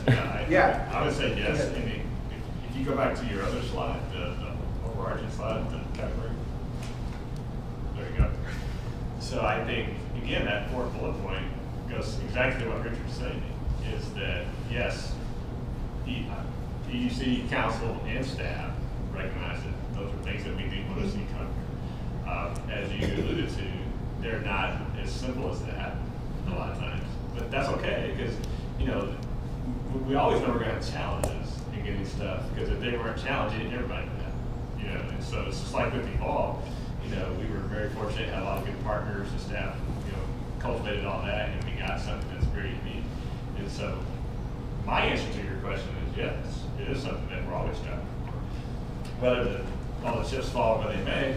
Yeah. They may not be interested in us. Yeah, exactly. All right, so Jared, you go back Thank to you. the slide with the expectations on it. I guess that last one. Okay. Yeah, other one. So I want to make sure that you've heard a lot. I think you've heard a lot of good feedback on this particular topic. I mean, so have you heard anything that you need clarification on, or you've got, as you told Brett, you're going to run with it? Is this something you're ready to? I know you're already running with it, but based on feedback tonight. Yeah, I mean, if there's anything that you all want to add, I mean, certainly add or subtract, we can. That's kind of what I was perfect getting time at. for that. Is there anything else on this that we need to add on this list while we're all in this room together? Other than memory care? And storage units. But I don't think I have to say that. I think that's well known. I know what not to do. There's only a couple. Okay, so I just want to make sure that, you know, I think we got a good discussion. Okay. I can see the challenge being how specific too, because if you talk about medical, that industry is huge. We also know that it's growing like crazy, and that is not going to slow down. But then how, you know, how, where would we want to specifically be able to leverage that, and what kind of business from that would you want to attract? And I think that's a bigger challenge. But I don't know how detailed we want to get. If you get into like the niche, when you talk about groceries, right? I would suspect that we'll see more niche markets like that, you know, like a grocery that's catering more towards a different demographic, you know, which is a whole nother deal to overlay on this, is the demographics of Saxe. It's not what it was 10 years ago, and it's, you know, where it's at now and where it's going. And so I think that's going to drive probably some, you know, niche areas that we don't even know about right now. And we've already seen that with, you know, some of the groceries and smaller things that have opened. You know, we would have never thought to attract that. Maybe that's fine, because that's free enterprise. So. Carry on here. Or is that, oh, there we go. So, I want to talk to you all about EDC fund balance, financial priorities, and expectations. And this one, probably more than the others, is going to be very much, I'm going to give you a couple points, and then I'm going to sort of step back. So we'll certainly be looking for your feedback and direction.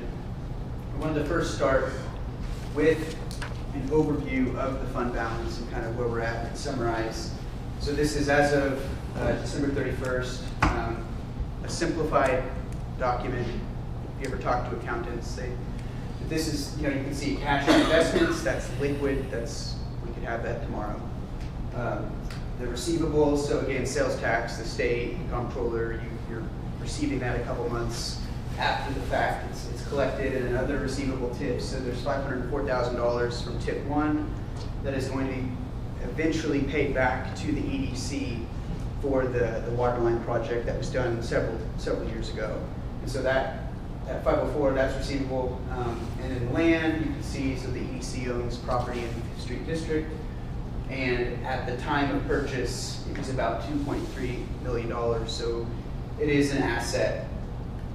But kind of for the sake of fund balance, looking really more at the 3.9 than our budgeted revenues and expenditures to kind of give an idea of, you know, looking at just the FY 2023 budget this year, anticipated revenues 1.3 million. Again, this is our finance team does projections, and then budgeted expenditures at 624. So you're looking at an estimated surplus in FY 23 of $692,000 that in the Economic Development Corporation goes back into that EDC fund.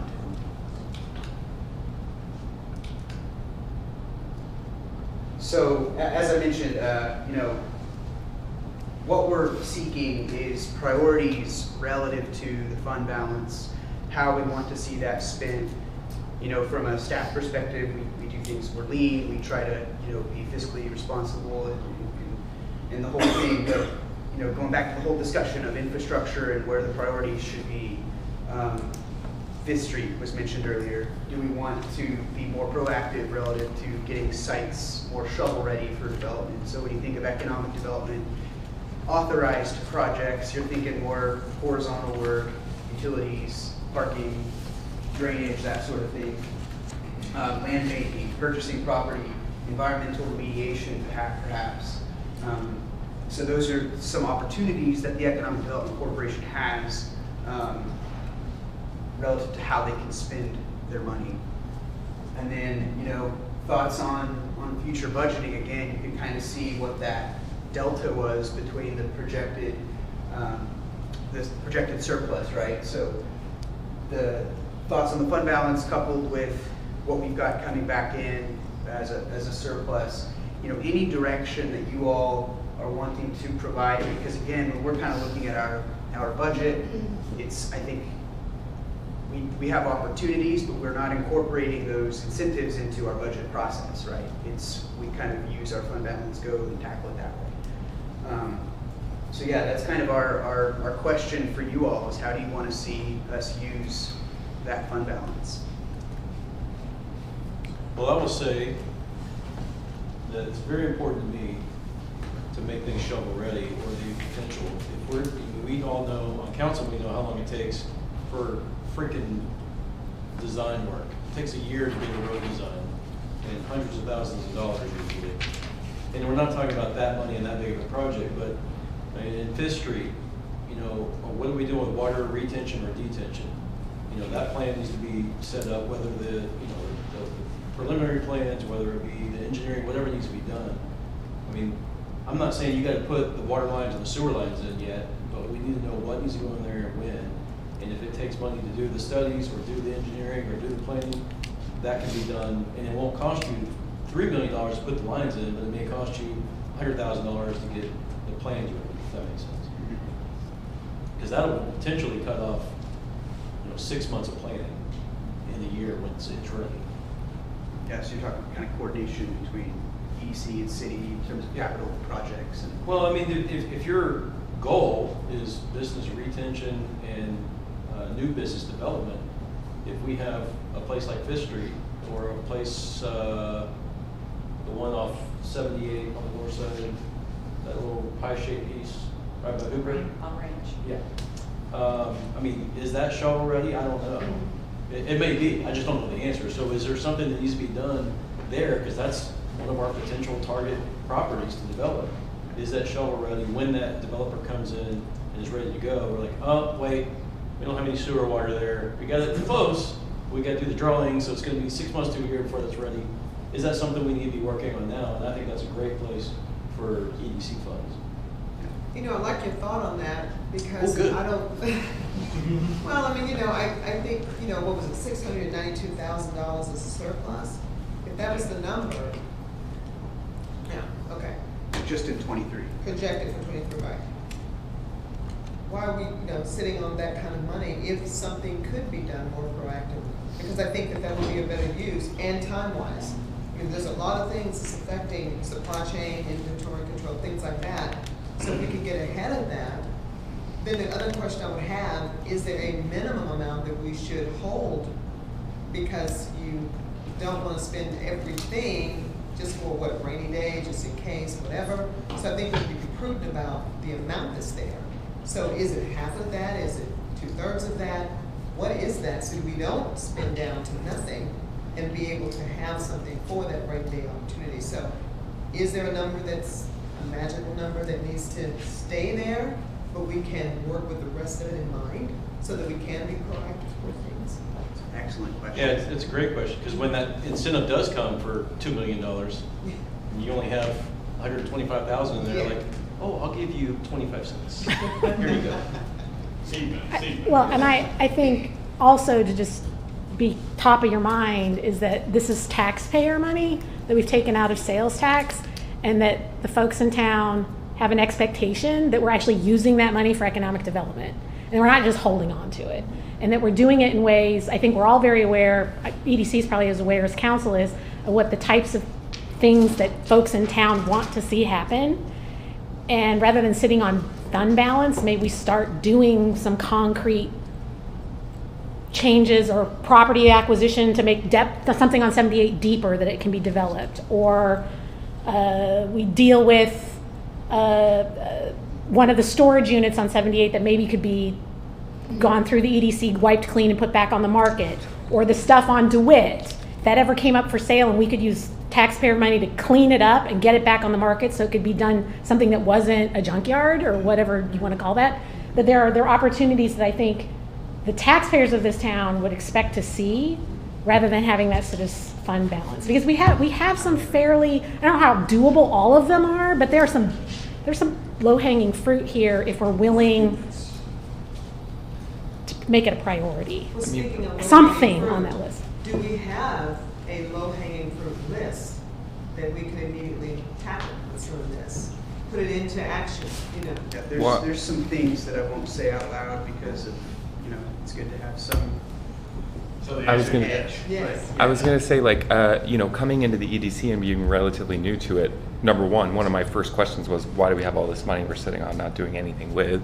And number two, you know, it's hard to get a grasp of what land is out there that needs to be developed. You know, like you look at a map of Saxe, but I haven't found a coded map that says this land belongs to the city and this land belongs to who, or like. Look at the comp plan. Okay, I will.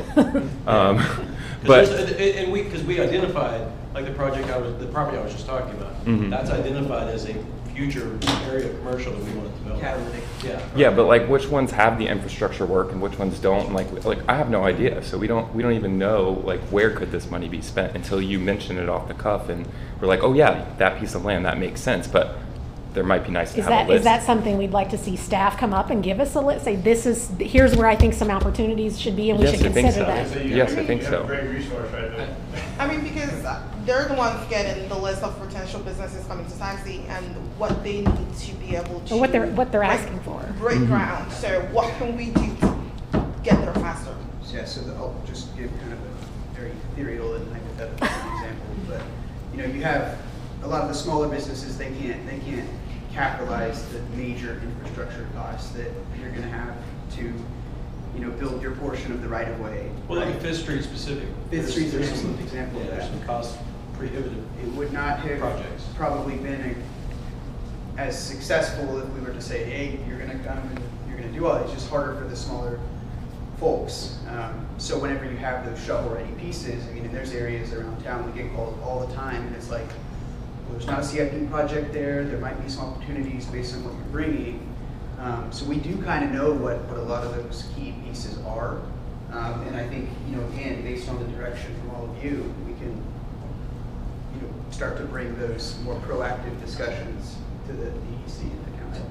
I think that's the part for me. I think for us, for the EDC, it's knowing the land and then knowing what is a good question.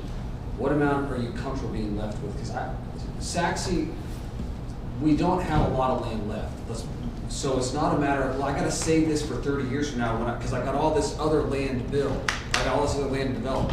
We got a very finite piece of property in our city that says this is what. So why sit around and wait? To Brett's point, and other people's point, if somebody comes and says, hey, I want to do this, and you say, oh yeah, it's ready for development, you wouldn't have near what you have in the station if you didn't have all that infrastructure done already. So I'd want to know, yeah, you need to be sitting on X number of dollars. You go below that, that's a problem. So I don't know what that number is, because I look at $3.9 million in cash, and I've got a $700,000 a year surplus in my budget. Why am I not spending $3.5 million out on? Now, I'm not saying just wasting frivolously, but you find things that make sense, that fit what the comp plan is and everything else is.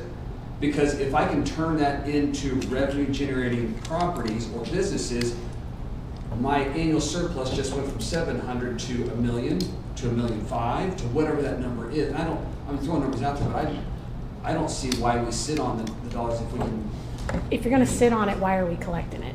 So I think what you've got, Jared, is a consensus. I think most of us on the EDC have spoken about this, and we're ready to rock and roll. We're looking for whatever. Yeah, I would like to see that list that Michelle talked about of like, what are the properties y'all think are the best, like, that we should be considering to do the infrastructure work on? Yeah. That's why we need to bump it up on the list. To be more Yes. specific here, we have the north side of the station, the PGBT station. How's the south side? Pleasant Valley Road needs to be rebuilt. Exactly. I mean, it's this whole different property. There's other aspects of the station, like on the south side, if you will, that they're not ready to go. Yeah. So to get the kinds of things that you all have told us that you want based on the target industry stuff, we can use these funds to get sites more shovel ready to maybe better dictate those things. So we know what needs to be done in district. That is known. Mm-hmm. We need to do what we can to. But the station see our on the best south effort. side, you have to have that back road built. If somebody builds anything on that south side of that property, they have to build that road, and that's several $1 million. It's probably tens of millions of dollars, the way the roads are going. And one property owner or one business is probably not gonna. That's gonna be cost prohibitive for them. So we don't know what that project is. Councilman, to sort of piggyback on that, there's a converse argument, which is you don't want to spend millions of dollars to build a road to something you don't want. Agreed. So Yeah. what you have to be careful of is making sure that the way that you're investing in infrastructure and all of those ancillary things that you need, that you're doing it in preparation for something good that you want. Because the point that, you know, the attorney made at the beginning of this is, I have to be careful of what I'm doing, because if that land is entitled that way, I can't say no to it. Now, what I can do is, in the way that we have done this in the past, like with Dutch Brothers Coffee or other incentives, is I'm gonna give you this money for you to bring this thing. I can't make you bring this, but if I've got to be careful, if I build this road and this land is entitled in a certain way, that something may come that I'm not in love with. And so I think there's this balance that you have to find of making sure that you're putting in all the things so the right thing They don't want to build a road, shows up. but they really Because want to if build you're apartments. putting all of these things in, and then No, the that- person that's, who can't afford if to we build build it, that road, that's what it then would be. walks They can right build in and that road. buys this land, and it isn't something you're dreaming of, you have that problem as well. So We do not there's a need to whole lot of incentivize pros and that. cons when That may we come happen up with on its this own, list. but we do not need to Because pay the for other it. piece of it is too, as you've seen what we've done with Fifth Street, is EDC makes this huge investment. If you want to These do it, kinds of use your projects nickels, take not my time. nickels. And you're working with small business owners There's who a have right other to spend your money pains on and that. aches like COVID and trying to survive COVID and trying to manage multiple other business openings and all the other things that they have to do. And so it takes longer, and you get criticized that you're sitting on it. When you, as you all know, we're sitting here trying to do everything to get these things moving, but there's a lot of moving parts and all the infrastructure that has to go into it, and planning to make sure that we're doing it right, instead of just making sure that we got credit for slapping 2 restaurants on some property. We want to make sure that we've set the table and the canvas to make sure that we've done it correctly. So I think we can absolutely do what you're saying, and I mean, Jared's got a list a mile long of all the things that we want to do if it's Christmas, how we can spend these money and do things that are good investments. I think what the next challenge will be is then saying, okay, if we do this, what are the positive things that can happen, and what are our downside risks, and what are we willing to do to mitigate those to get the best things that we want. So I hate to be Debbie Downer, so to speak, No, but that's a I'm reality. trying to kind of bring. That's a reality shot, that we need to know that what really happens behind the scenes, right? I mean, so that's really good to know, because we have to know. I think the public has to know that, because they just think, oh, hey, I want this, and snap our fingers, and it's going to the pier. Why'd you let them And do that's- that? We all wish, we all wish. To Fred's point, I think it's important because we know on council, like the bond was approved, we have streets that are 4 years out because of design. So if we put some money towards design, when the right user comes, then we can use that design and move forward in a We're faster paid for it pace. today instead of 50% more 2 years from now. We don't want a business to come and say, okay, we'll get on that road in 6 years. Correct, but then at the same time, do you know how many businesses were lost because we didn't have the infrastructure in place and they didn't have the time to wait? Because like you said, a small business, like a restaurant owner, might not have a year or so to wait for us to build the building for them to either expand their business or even start their business. They will go to another town that already has possibly maybe even a restaurant location. So do we know the number? Do we have a number? I mean, there's, Keeping track? I can tell you that, relative to like a smaller business, again, they're not going to be as capitalized, they're going to be doing SBA loans, there's going to be a lot more red tape and so forth relative to startup costs and so forth. So I don't know, I mean, some of those, there's probably all sorts of people, I mean, I talk to people all the time who doesn't manifest into an actual project, we'll still talk to them.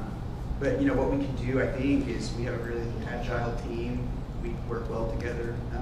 We can kind of put together a list of kind of those priority properties and kind of have an idea, so whenever folks are coming along, we can preemptively bring things to you all and say, look, this is what we need relative to this site, kind of get them ready for development. But I mean, to your point, yeah, people end up having to pass on sites on PGBT. It's just very expensive to buy that dirt, and then you're building a road and you're extending a sewer line. It's just cost prohibitive unless you're very, very well capitalized. So Jared, what I hear is that number one, we need to figure out what their floor is. Don't go below. From a fund balance standpoint? Yeah, so staff can help on that, obviously, for y'all's recommendations based on your experience. And then I think that's a good topic for the EDC to start delving into with y'all's assistance. We're just getting that list together, the map showing, hey, these are some things that we can really contribute to you. So yeah, I think that's what I heard. I would say I just want to lose track of when we talk about we've got money that we could invest. I think with this, totally agree on the infrastructure piece, but also remember we've got 78. That what does 78 look like? That beautification concept. There's a reason why we don't see particular businesses come here, and then also why people don't want to shop here is they don't want to go deal with what they see on 78. So I think that's something that we at least need to understand. What is it that we would want that to look like, and then how much, can there be incentives or monies to encourage, the building owners and then the other businesses to, want to work together with us to have something that's presentable along 78. I remember us doing a beautification something years ago. I don't know where that is, or is that something that we could revisit, but is anybody else? The beautification grant program is dead. Yeah. No, not that, but we talked about it. We did a tour, bus ride or something, where we rode around with a company. I cannot remember the company's name. We talked about how, as an example, at some locations you have 3 entries into this. That was with the thing I'm thinking about was with the Fifth Street consultant about the design and building the archways. Is that what you're talking about? Maybe that was part of it or something. Yeah, that's what I recall. Okay. What I'm saying is we have talked about it in depth, but we need to revisit that. Well, and that's exactly. Teddy's point to Exactly. beautification. Yeah, I think it's all part of that puzzle. Yeah. Well, because it's a bigger problem than beautification. Yeah. There's more pieces to it than that. Yeah, sure. It's you got a sow's ear, and there's probably a little more strategy to doing that than planting the medians and stuff. Oh, without a doubt. Yeah, Without a doubt. I don't know what the plan is. No, there is a lot more to it. Also, there's a big challenge. I look along 78, we've got lots of properties. Everybody loves themselves. They want millions of dollars. Yes. The other thing there is, how do you actually have business that you can put in there? Because right now, unfortunately, that doesn't realistically, you can't put many businesses in there. When you look at how you have buildings situated, parking and all that. So definitely to your point, yeah. No, I say there's lots of beautification. moving pieces. There's a lot, it's big, and it is, but it is something I think that we want to look at and understand, because otherwise it's not going to go anywhere. And we'll either have vacant land or we'll have So do we need a strips that comprehensive look like they plan? do. Now, I've had this conversation. Thank you. It's one of the things that the staff is going to be discussing with the council at their retreat is we need an update to the comprehensive plan. It is 5 years old, and so there are some corridors within the comp plan that we need to revisit, because there have been zoning cases that have come forward that have died multiple times and come back and say, okay, well, if this isn't going to work, what do you all want? And start to look at some of these particular areas and say, okay, so this didn't work in the comp plan, things have changed over the last 5 years, and maybe go in and do some corridor-specific plans. And I think that Highway 78 is right for that discussion, and I think that's something that we want to discuss with the council during your retreat, to talk about updating the comp plan, because I think that's where it starts, and then we get into the details after that. Jared, you guys need?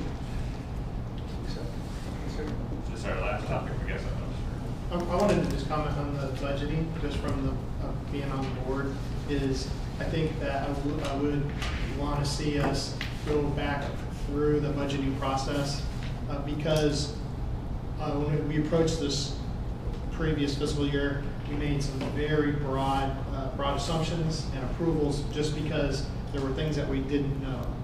And so with that, I think that we've started to have conversations that get specific into, well, what kind of monies do we want to do here? Where do we want to put it there? Where do we want to spend it? Now we've got a bigger question of like, oh, we've got a few $1 million, what do we want to do with it? That type of discussion didn't really happen. And so I would like to definitely see us as a board, go through that and now start to look at the budget with a different view than we had, which was extremely broad, because we did have a lot of unknowns. Now we have some more knowns, so I would like to see us do that, in my opinion. And I think to the point that President Harris Daniel brought up about, a policy on fund balance minimum, I think that's important. Then also another piece of that is, what extent do you want to obligate your operating budget to incentives and things as well? Because as you all know, we've talked about incentives, we've approved incentives, and those are our typical approach is to be very conservative, and they are typically self-contained. They're not really pulling from the fund balance, right? And so if there's a different perspective on that, I mean, if we're more comfortable with, okay, let's put this bucket of money in the budget for a local business grant program or whatever, I welcome any of that feedback. Well, I think previously we've been having a discussion, it's mostly like $1,000, but really we need to be looking at the bigger picture as well as far as $1 million goes. So I think, I think it's time for us to be able to do that, and then, I'm assuming as we go into the next fiscal year too, we'll have a tough discussion. Is there a threshold in y'all's budget for investing in property to bring in the business? I know y'all spent $2.3 million on the properties now, so is that going to be reinvested once that's returned? Or? Great question. So we have, I'll tell you, Ms. Rose's team has done an exceptional job in investing money and getting great rates of return. They've very much, it's impressive what they're doing. So you have that piece, accruing interest and so forth. And so that balance it's growing daily, right? But to your point about investing, we could use fund balance. We have some flexibility being a nonprofit corporation that we're able to move on property perhaps a little bit differently than others might. So if there was something, we could get the authorization from the board, the city manager to negotiate, and we can move pretty quickly without having to have it in a budget. It would just have to go to the council and to the EDC vote for approval. Anything else you got for us, Jared? Not regarding the fund balance, just expectations slide. We've kind of talked about some of this, but some of these questions, going back to the meeting we held last January, we talked about, is the EDC meeting expectations of council is established, prioritization of the goals in line with the preferences and expectations. I think we've talked about that in my charge, is to kind of tackle the priorities, work with the EDC board, and maybe bring something for the council to react to. But then, does the EDC feel that they've got the clear guidance that they need from city council to do what they need to do in their board meetings? So those are kind of a few questions. And as a former comprehensive planner, I love these.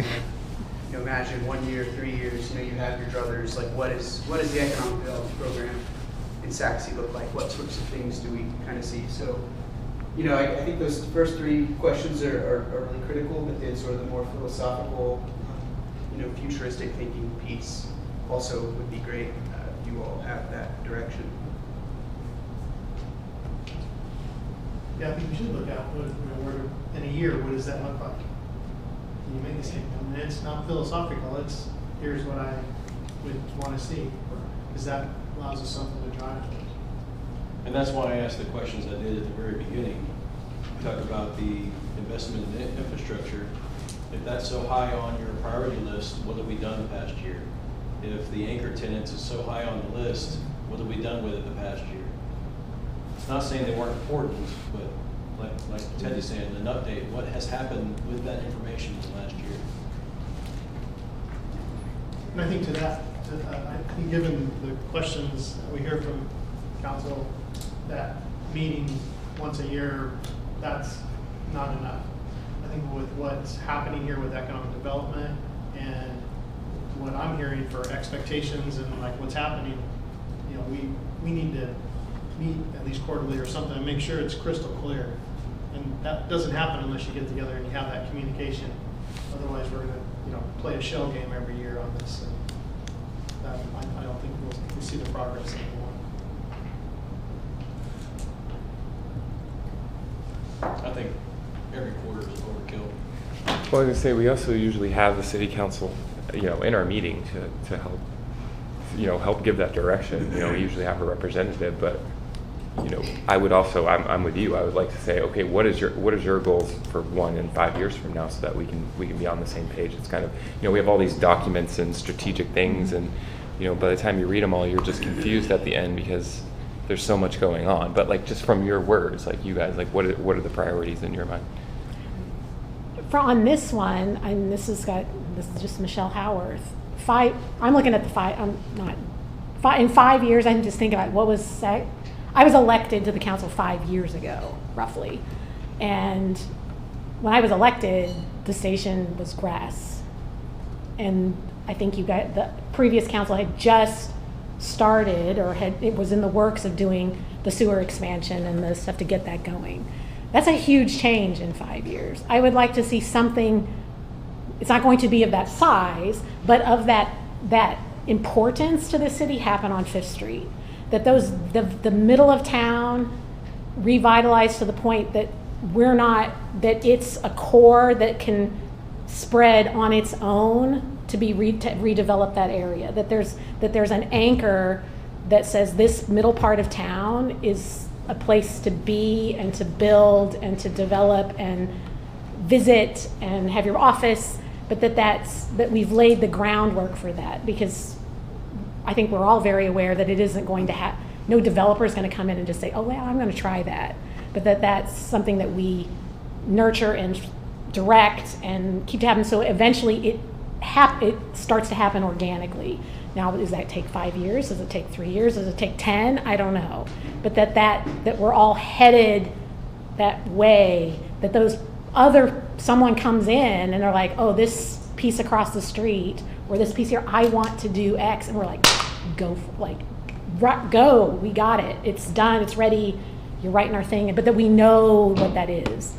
Because I'd love to see that middle of town be everything that it can be and what we need it to be from an economic standpoint in this town. We are highly dependent on single-family residential property tax, highly dependent. And if we don't maximize the land we have left to be something other than single-family residential development, we'll never solve the fiscal problems that we have in this town, or that we potentially will have when all our concrete gets older, because it's so expensive. We can't expect a single-family residential taxpayer to support all the infrastructure in this town on their own.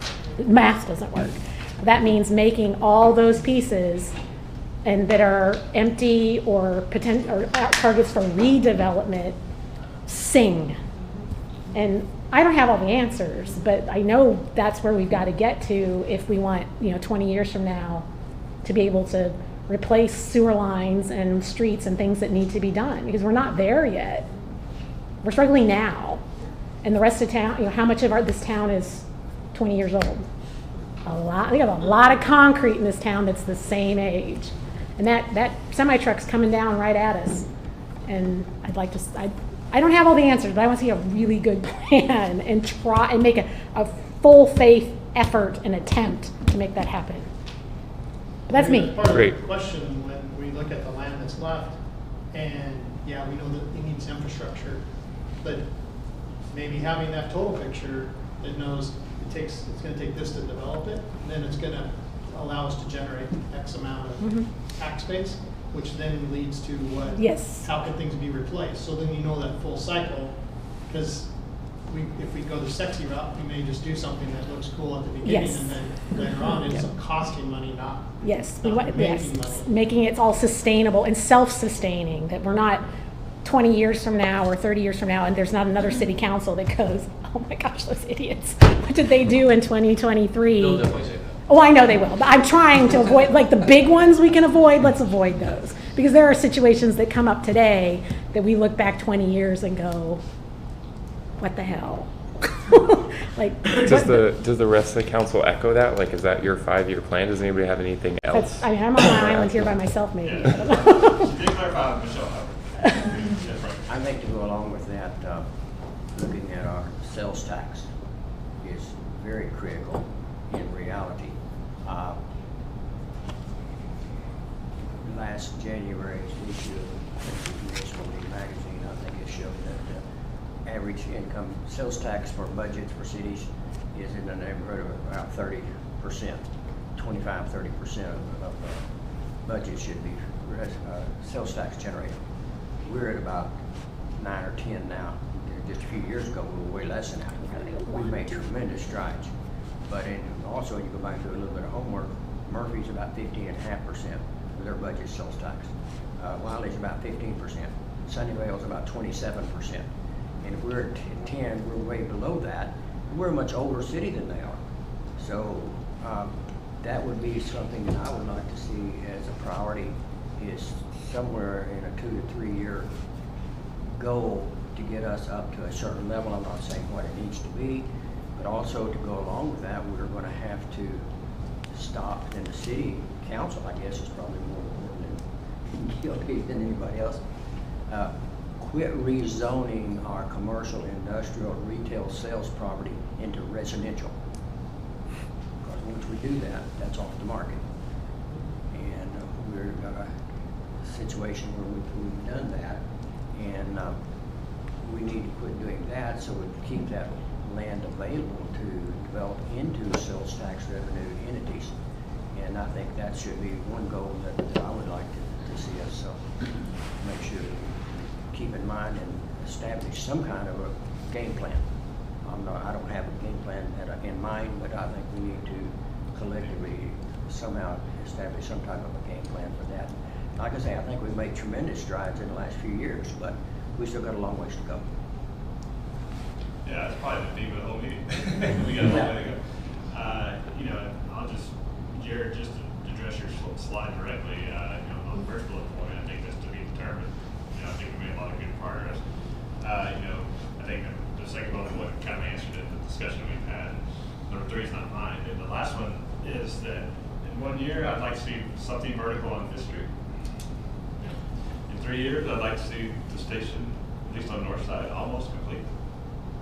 Maybe creep on the south side. And in 5 years, 78 look way different than it does today. And so, you know, just in a real broad sense, I think those are attainable goals for economic development. I really do. And working together, we can accomplish that. Other thoughts? Before we move on. I kind of want to echo what Michelle said. Like you said, 5 years ago, the station was nothing. I would like to see more of a priority on planting the seeds for the future. I think the beautification of 78 and, you know, how we can help small businesses is important, but we need to be laying the groundwork for the future as well. So if that means the infrastructure or buying property, like Teddy said, to make the depth correct, that a business can actually go there, I want to see those little things planted as a priority, and then, you know, working in all our other goals. So kind of going back to the prioritization ranking piece, right? So our goals are there's 7 goals, which then funnels down to 37 action items. 5 of the goals are related to business attraction. 2 of them are related to business retention and expansion. What I'm kind of hearing you say is focus your priorities more on that attraction piece, getting sites ready, although maybe some of the BR&E stuff is very important, should not be ignored, but the general sentiment that I'm getting is we want to focus more on infrastructure, kind of authorized economic development type projects, getting sites ready for development. That's kind of I would agree with that, with the exception of like your top 10 sales tax producers. What kind of relationship do you have with them? You know, you said the 4 and 5 and the 37 action items, or the 37 action items. Do you have a good relationship? Do we need to have a better relationship to continue that? Because that top 10, well, probably the top 3 or 4 way outnumber the number 5 through 7 or whatever it is. So do we have a good relationship with those people, whether it be from the city, the city tax, from the tax EDC? the employer. You said Let's say Walmart. or Let's sales use the tax. top example. Walmart's our #1 tax producer, right? Yes. So do we have a good relationship with Walmart? And if we don't, or could it be better? Because if we only worry about business expansion, Sure. and you're not worrying about our current relationships on our top producers, Only Walmart what cares happens what we think. 5 years down the road? What happens in 1 to 5 years? They're gonna do their thing. But I think to your point, and Michelle's homework is that I think we need to find out what everyone's lists are relative to these priorities. Because with all due respect, I'm hearing what you're saying, and I can also look around the room and see some eyes that are going, I don't know that I agree with that. So I think that's why. No one agrees with me. That's fine.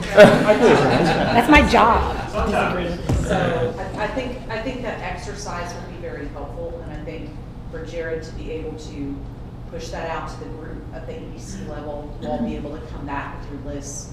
You know, him send that out to you, you give him the information, he can come back to a meeting and say, here's what I heard, here's what you all have prioritized, and then, you know, let the food fight begin, because you'll all say, well, I don't agree with that, whatever the case might be, to be able to get that to the point to then get it to the city council to be able to reprioritize what's on here. Because I do think the priorities obviously changed based on what the feedback we're hearing tonight.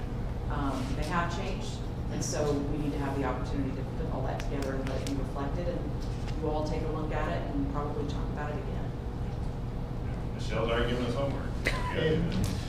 I'll chime in on the infrastructure on there. I just don't see that being a big part of EDC. We look at the infrastructure that's been done along 190, that was actually just money loan to the original TIF that's being paid back. So the EDC's purpose to me isn't necessarily to really focus on infrastructure. We talk about beautification on 78, we've now got a tourist district there. That's where some of that money can go. So maybe EDC can help be the catalyst for some of that, but ultimately those funds are going to go back to whatever mechanism that's funding it. I know Brett mentioned Pleasant Valley. Pleasant Valley south of 190, it really needs to go all the way through to Merritt. Love to see that road rebuilt. That would definitely be a catalyst down there, though, but that's private property that's going through there to get to Merritt. So there's a lot of things that I don't think the EDC can really help with on infrastructure. Also, if you're paying to help out infrastructure, how do you get that paid back? Is it fair that one developer comes in and they have to split the bill, but then this particular property, we've done something to make it more attractive? I think you run into a lot of difficulties. That Gina tells me the four-letter word fair, but I don't know how you appropriate that fairly across. So to me, EDC fund balances, buying up property, that's a little bit difficult right now in today's market, but if the market takes a slump, we should absolutely use opportunities like to buy old storage facilities that just need to be bulldozed and redeveloped on there. That would be awesome on there. And then I really just think, stockpiling the cash to make that big deal, in the future on there. So that's my thoughts on it. James, any other comments on this one? At least one employer, top 10, got a banging relationship with. Yeah. The city. Garland ISD. Jared, do you have any clarification questions for us? I Either think one of which the pay sales tax. council members and Or property board tax, members yeah. are fine. Okay. So as the EDC does, we do have an executive session now to get to, but I think we'll say that this has been a great discussion on this part of it. So I think we made a lot of progress tonight, and looking forward to the next time we meet, and we will determine that, and no, it won't be just once a year, I'll say. Okay, so with that, we're going to move on to, let me read the joint executive session item. Item B1, executive session pursuant to Texas Government Code section 551, 7, economic development deliberation, and Texas Government Code section 551, 7.2, deliberation of real property. Consider the sale of lots 1 through 6, block 44, regional town of Saxby, EDC to the city, economic development incentives for Shortcut Brewery Incorporated, or affiliated entities, and I love this one, and Sexy Tamale LLC, DBX Frankie's Mexican Cuisine. And I would ask the audience, this is a executive session, so we'll ask you to move out into the rotunda area if you want to stay, and once we're done, you can come back into the open session. So, with that, I'll give us a little bit of time for our guests to vacate, and then we'll get started. I'm ready. Go ahead. The new apartments You're are back. that they're building. This is an action item, so is there anyone from the audience who'd like to speak on this item? Well, you gotta reconvene at what time? We did. We already did. Yeah. 8:53. Read that again. Keep up. No, I mean, Chair, also. Yeah, I thought I did that, but 8:53. Okay. Now, Who's on first? anyone in the audience, read it first? Is there any other presentation, or are y'all just gonna vote? No presentation, we're just taking action. So if there's no further discussion. No further? Yeah, no. Well, wait a second, why don't you wait till they make a motion? Yes. Okay. You can speak now, I'm just saying, not gonna wait to hear the motion. All right. Okay. No, that's why you asked. That's why I asked. Okay. Authorize the city manager to negotiate and execute a purchase and sale agreement on behalf of the EDC with the city, and any amendments and instruments related thereto for the sale of lots 1 through 6, Block 44, original town of Saxe, to the city, and to authorize the city manager to negotiate and execute an economic development incentive agreement on behalf of the EDC, including any amendments and instruments related thereto with Sherpa Brewery, Inc., or affiliated entities, and with Sexy Tamale LLC, DBA Frankie's Mexican Cuisine. So, Madam President, I move that we authorize the city manager to negotiate and execute a purchase and sale agreement on behalf of the EDC with the city, and any amendments and instruments related thereto for the sale of lots 1 through 6, Block 44, original town of Saxe, to the city, and to authorize the city manager to negotiate and execute an economic development incentive agreement on behalf of the EDC, including any amendments and instruments related thereto with Sherpa Brewery, Inc., or affiliated entities, and with Sexy Tamale LLC, DBA Frankie's Mexican Cuisine. And that's a second, because she already made the motion. She made a motion, then it's a second. Okay. Okay, now we Council. need to do council first. Gotcha. All right, authorize city manager to negotiate and execute a purchase and sale agreement on behalf of the city, EDC, and any amendments and instruments related thereto for the purchase of lots 1 through 6, Block 44, original town of Saxe, from the EDC, and to authorize the city manager to negotiate and execute an economic development incentive agreement on behalf of the city, including any amendments and instruments related thereto with the Sherpa Brewery Incorporated or affiliated entities, and with Sexy Tamale LLC, DBA Frankie's Mexican Cuisine, including related purchase and sale restriction agreements. Is there a second? Mayor, make a motion that we authorize. So you should say second. Say second. So he's not reading the agenda item? No. You made a motion. Second. That's usually. Yeah, Mayor and Not Chair on now any other item waiting for ever. the citizens who want to speak to those items. Okay. Yeah, 3 minutes. Name and address, right? Matthew D. Hobo, 5511 Oak Ridge Circle, top of the hill. Not sure exactly what you're doing here. Is the EDC selling the property to the city, and then is the city going to sell it for development? And is it, what's the asking price that the city is selling the property to? And what is this property exactly? You bought $2.3 million through 5 or 6 homes 5 years ago. So is this the selling of all of that property, or is this a portion of it, which is why there's 2 amendments that you're going to discuss here?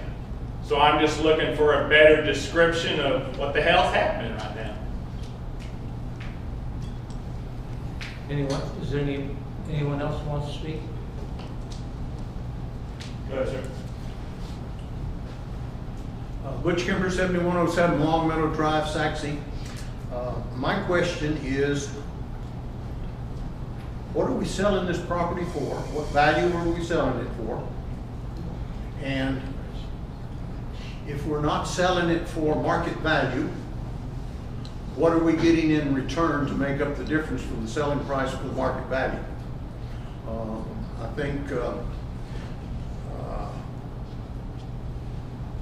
I think it's a violation of open records unless that is disclosed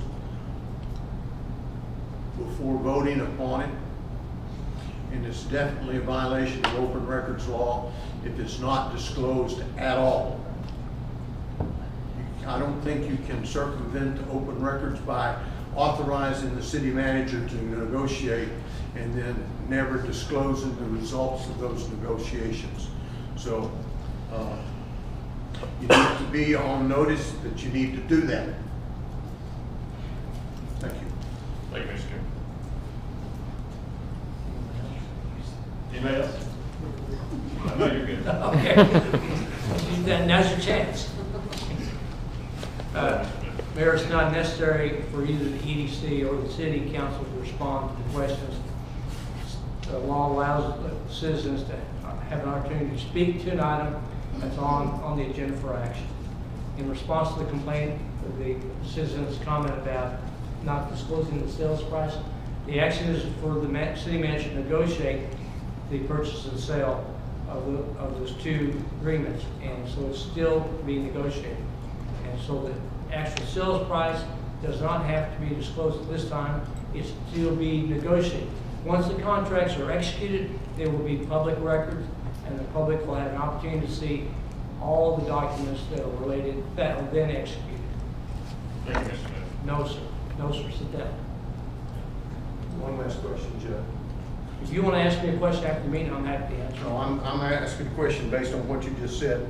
I'm not going to argue with you about it. No, I'm not arguing, I'm asking. I'm just kidding. You've had your chance to speak.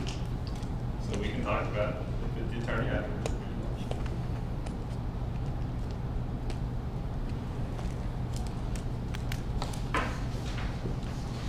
Any other comments?